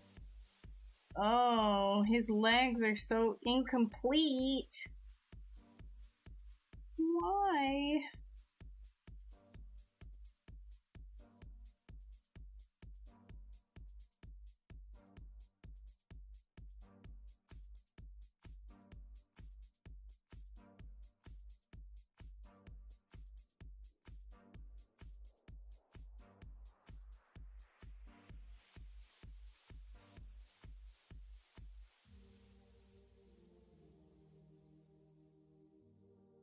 Guys. Oh no, we're gonna have to end stream. Shoot.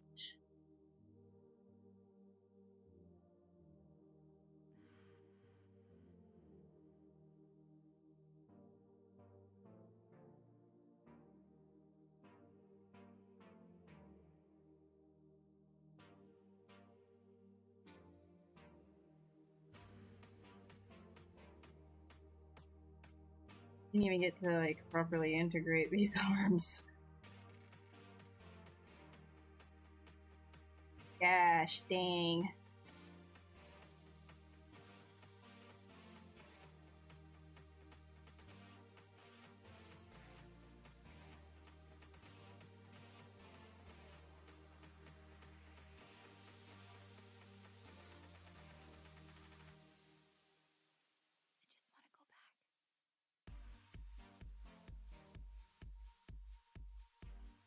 Gosh dang it.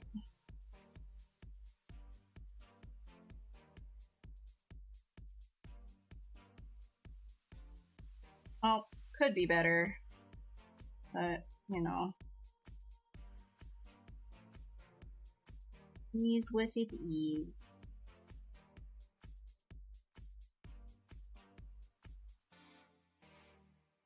Kind of goofy looking, honestly. I'm gonna say this is an L.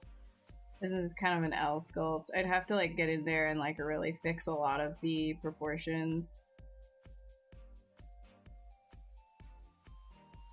You know what? Dang it! I'm gonna do in here and just, there we go. Even this is kind of not it. Ah well. Ah well. Could be better. Is what it is. Where's the Kool-Aid Man emote on this website? Yeah, I don't... Portfolio? Wait, pro work?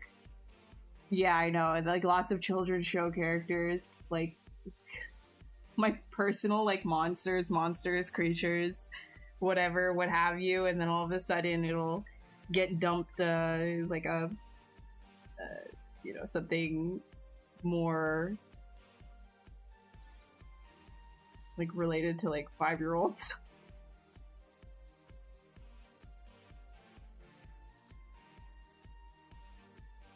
I can't leave it alone. I have to change the proportions. It's so goofy. We're so goofy right now.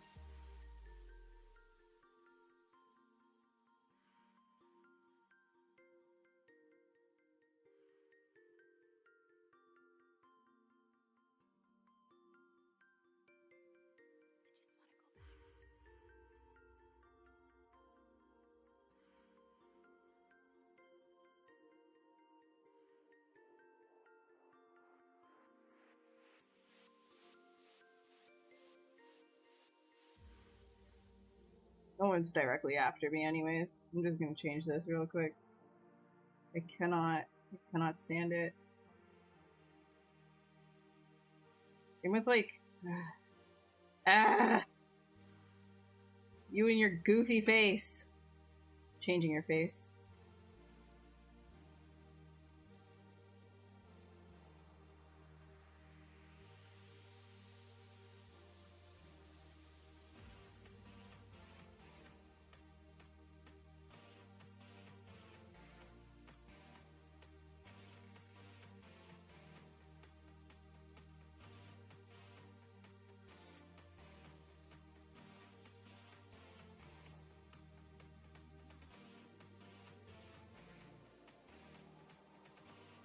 Gives a little bit more definition on the side.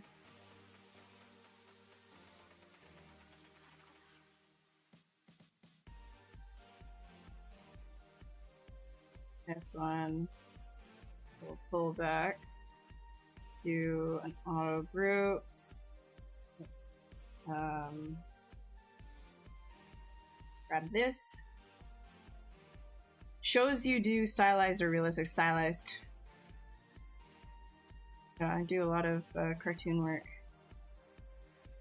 So when it comes to jumping from like, so this is a lot of the reason why some of my proportions end up looking goofy, and I'm struggling. Like I wouldn't say I'm struggling with it, but I am actively trying to make it better for myself, I guess, because a lot of the time I'll jump from doing something that is super stylized and you know, cuter proportions, etc., to jumping into more of like the monster stuff that I like to do for myself.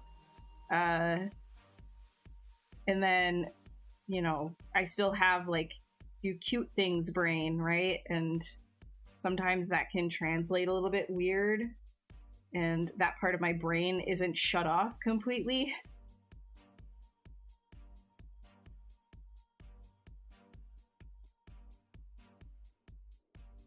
I'm trying to like get better at that in general.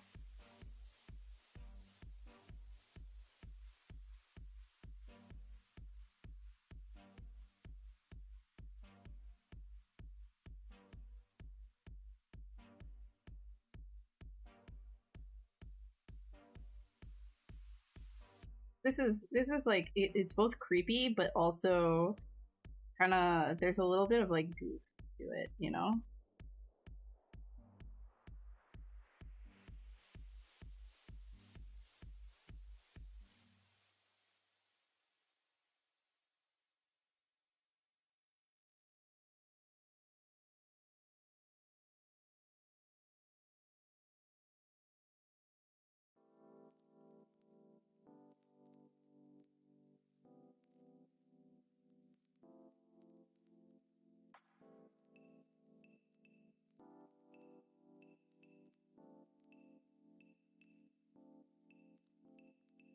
Make the teeth better for sure.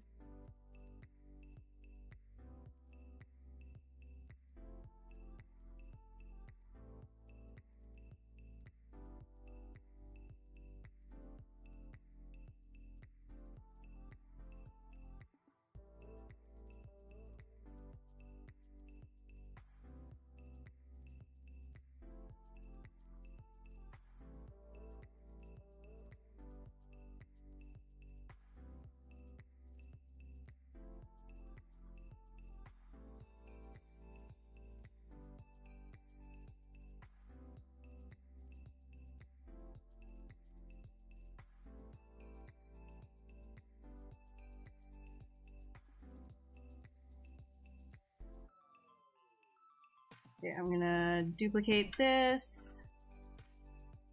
It has cool shoes. Yes, very cool. Very cool shoes. What am I doing? Let's mirror it on the Y.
Is it the entire thing? Yeah, it is.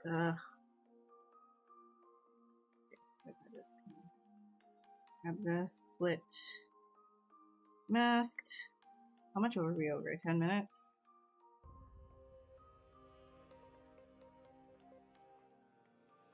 No one's streaming directly after me, right? I don't wanna be a fool here.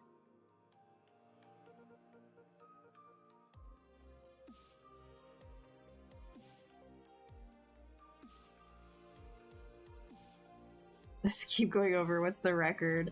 No, I will not be able to beat that record. I think Tomas has that record of how much, how far somebody's gone over their time.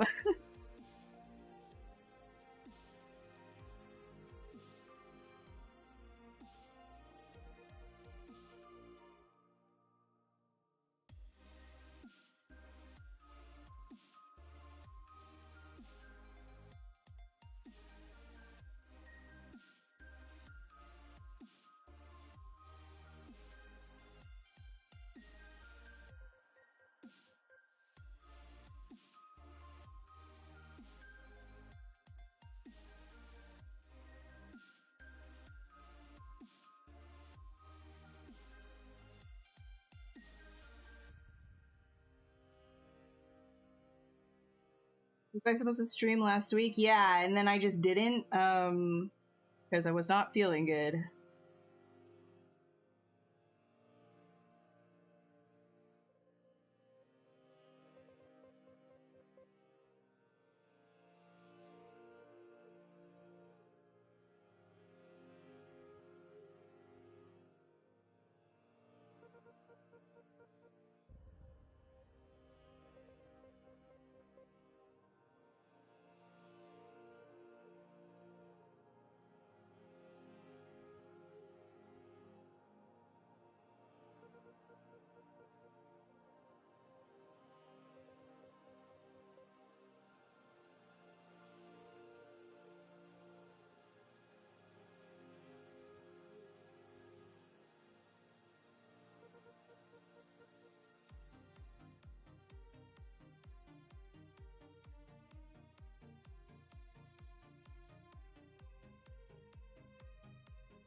Derek Cranway. Yeah, no, I told him he could. I told him he was able to.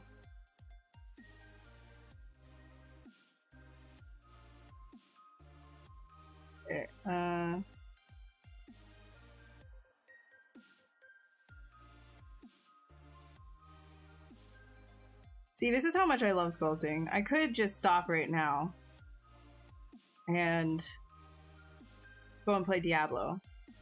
But instead, I choose to stay here and fix this mess. You're struggling with your corgi sculpt of your nephew dog? You can't seem to get the head proportions right? What's wrong with your proportions? Like, what's up with the... They're kind of like chibi animals, you know? So things can get a little bit odd. For sure, with corgis.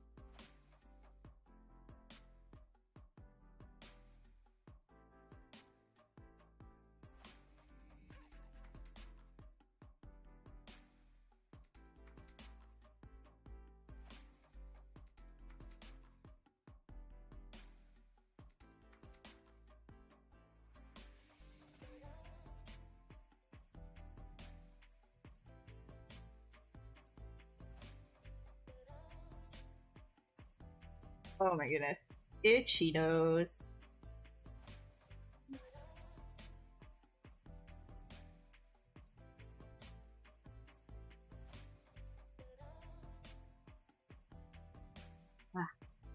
Let's do it like this.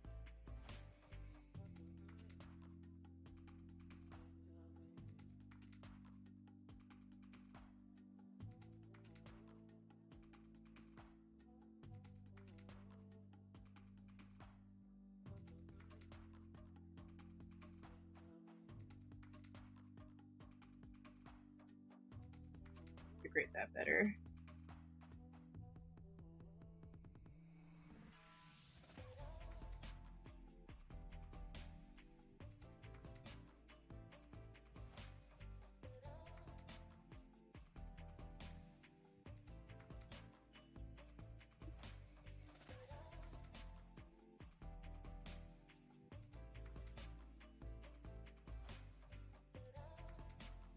The pros to brushing your dog's teeth often is you get to get good teeth reference.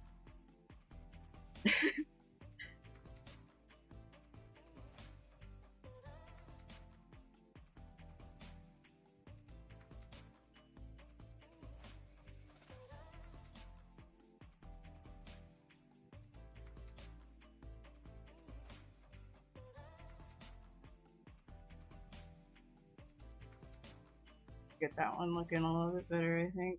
We could integrate this tooth. Actually, we can leave it as like a gap. That's fine.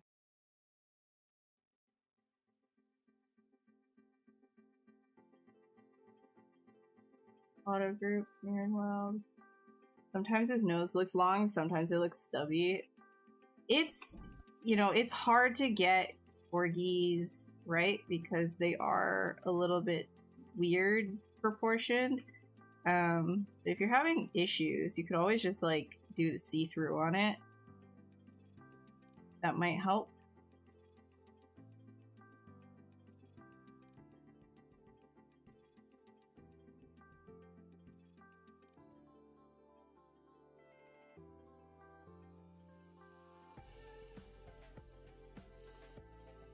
Oops. Wait, what am I doing? This.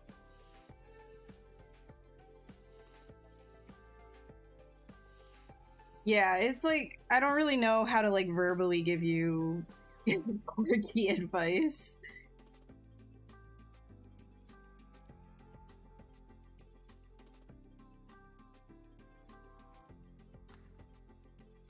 Just know that their ears specifically have a lot to do with their overall proportion and getting their proportions right.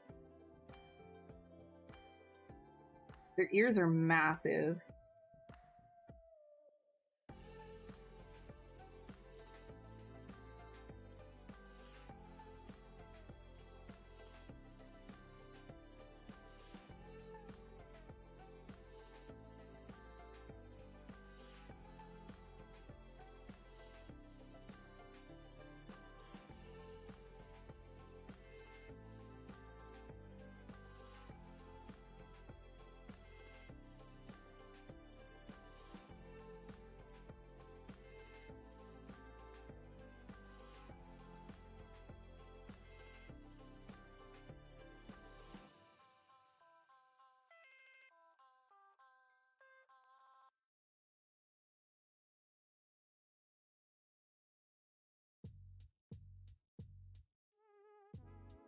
I'll leave this as like a gap, I think.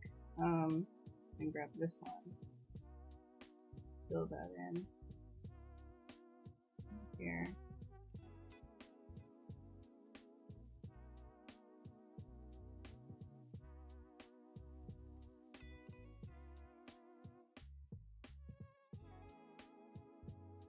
I can turn more into serrated teeth.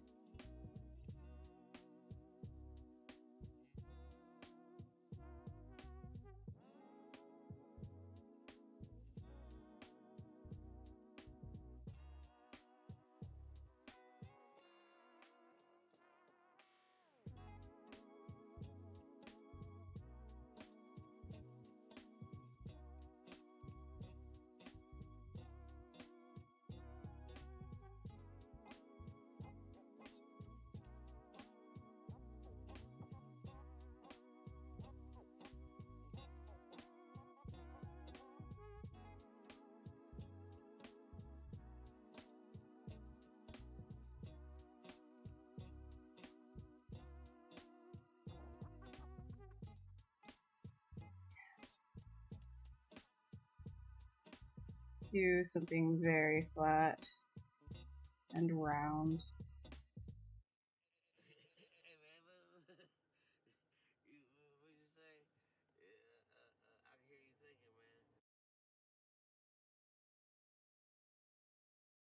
Bring this out down here. The only expert that I can ask? I don't know, man. I'm not a quirky ass expert. I mean, I have one, but I wouldn't say I'm a quirky expert.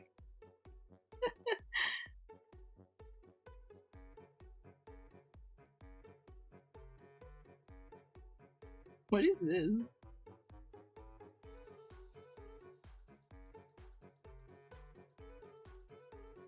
You guys hear that?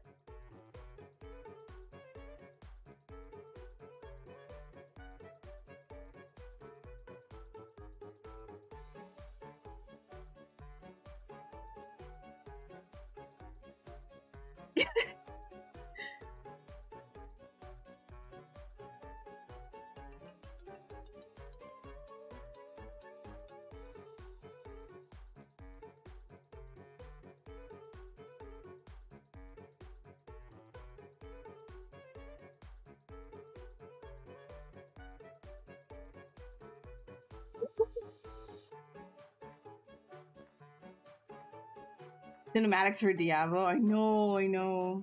So good. Ridiculous, actually.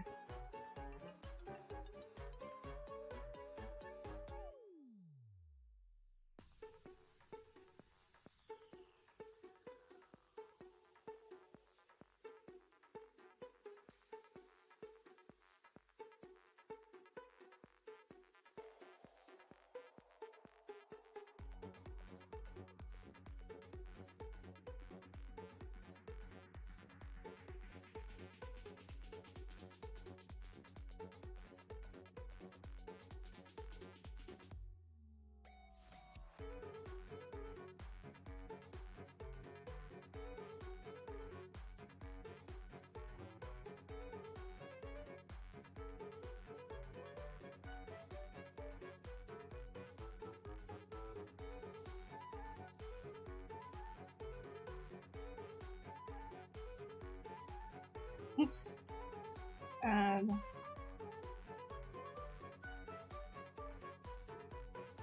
More here.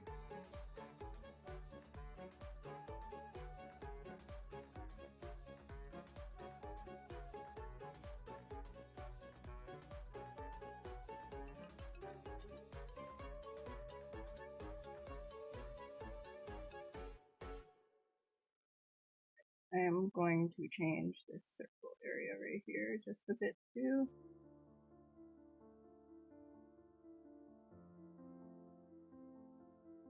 Man, I am hungry. I just got hit with hungry.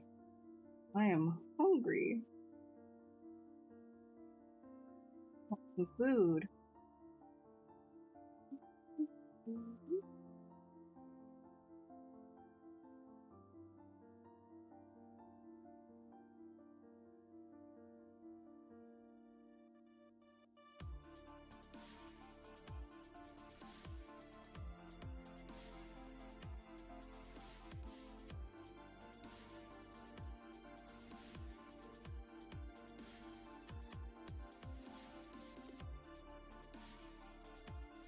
Is definitely an interesting combination of skulls.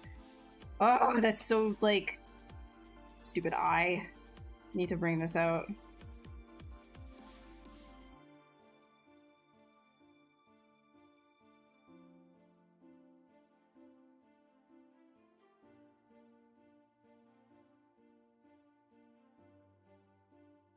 There.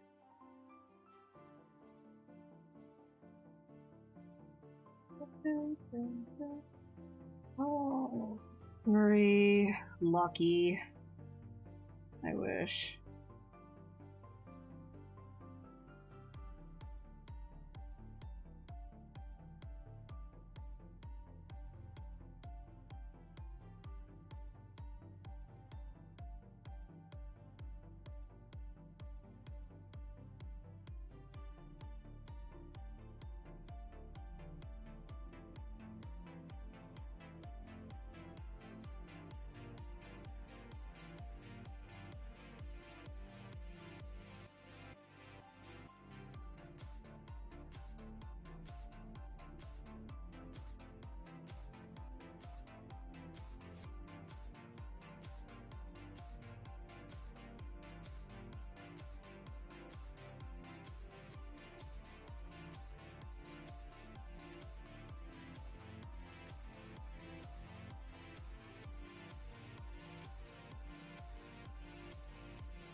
Okay, this one up top. I'm going to use this.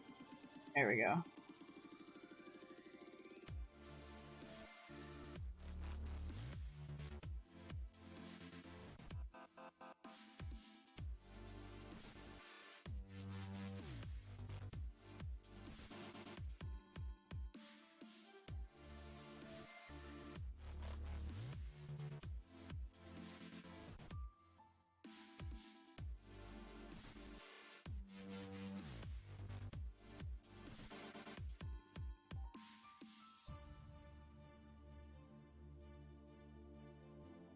The ZBrush Summit? Oh man, no, I'm not gonna be able to go to that.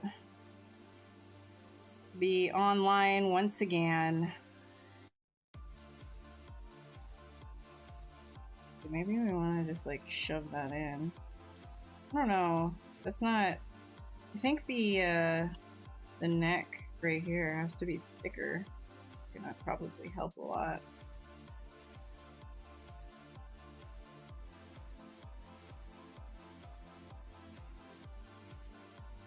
One of these days I'll get my butt down there. One of these days.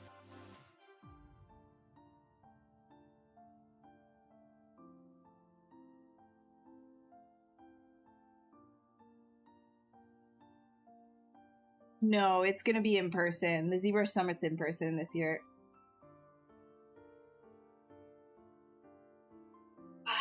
But if I'm being like perfectly honest, it's just like right now, just like because I'm still dealing with post-COVID problems, the idea of potentially getting it again via like the airport and like a large convention is not exciting to me. So I'm just gonna watch from online, which sucks, but that is what it is, you know? Not exactly stoked about that idea.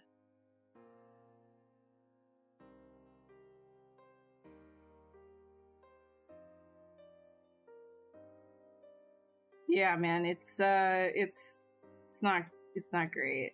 It's just what it is.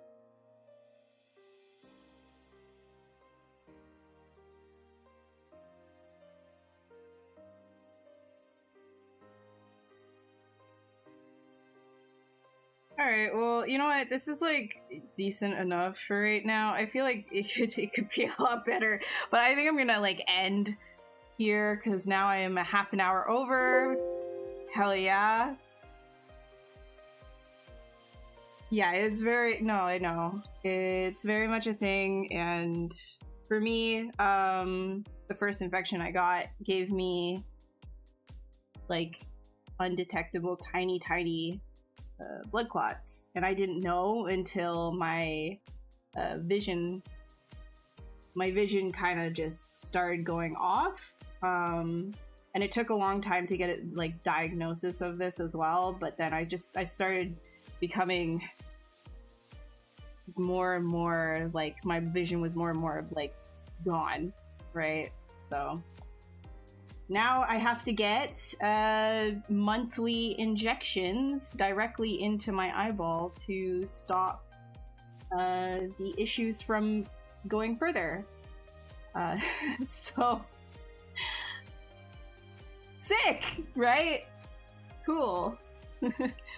But yeah, I know it's very much a thing, so just be careful out there. And yeah, I'll see you guys on the next one. If you are interested in watching any other streamers do their thing, there's a lot of other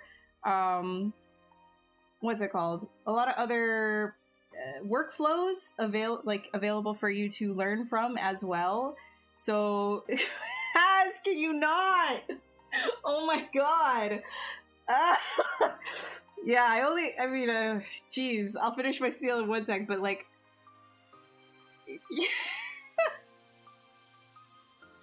yeah, I've only had it one time. It was mild, and then that happened afterwards. So it's not like the acute that you should be worried about. It's all of the potentials that might happen after. And I have no pre-existing conditions. Like I said, it took like a really long time to get a diagnosis. Like I went through tons of different tests and stuff before I got this. So just letting you know, it's fun. But yeah, lots of other streamers on this channel. Oh yeah, hey guys, my eye, by the way, go follow this channel with other streamers. I don't know, I have a hard time talking about this because I get a lot of pushback on it, and it's weird that I do, but whatever. Anyways, other streamers on this channel, follow this channel for other streamers. They're incredible artists, a lot of other people here to help you on with your workflows, etc.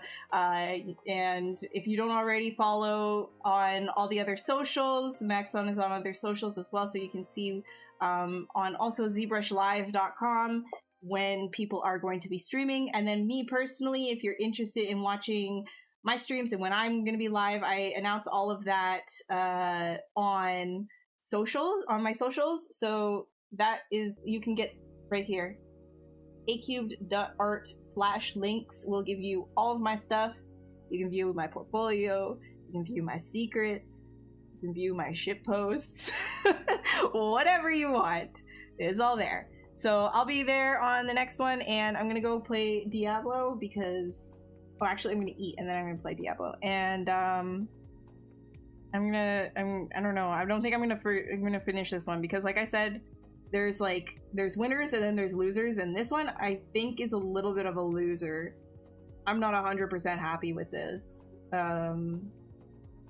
In terms of like proportion and stuff, I think that the overall head to shoulder ratio, especially like the legs are, well, I mean, the legs are just totally off right now. Side proportion, this is looking okay, but front, I'm just not extremely happy with it, you know? All right. Anyways, good night. Have a great time. Bye-bye. Ending stream. Later.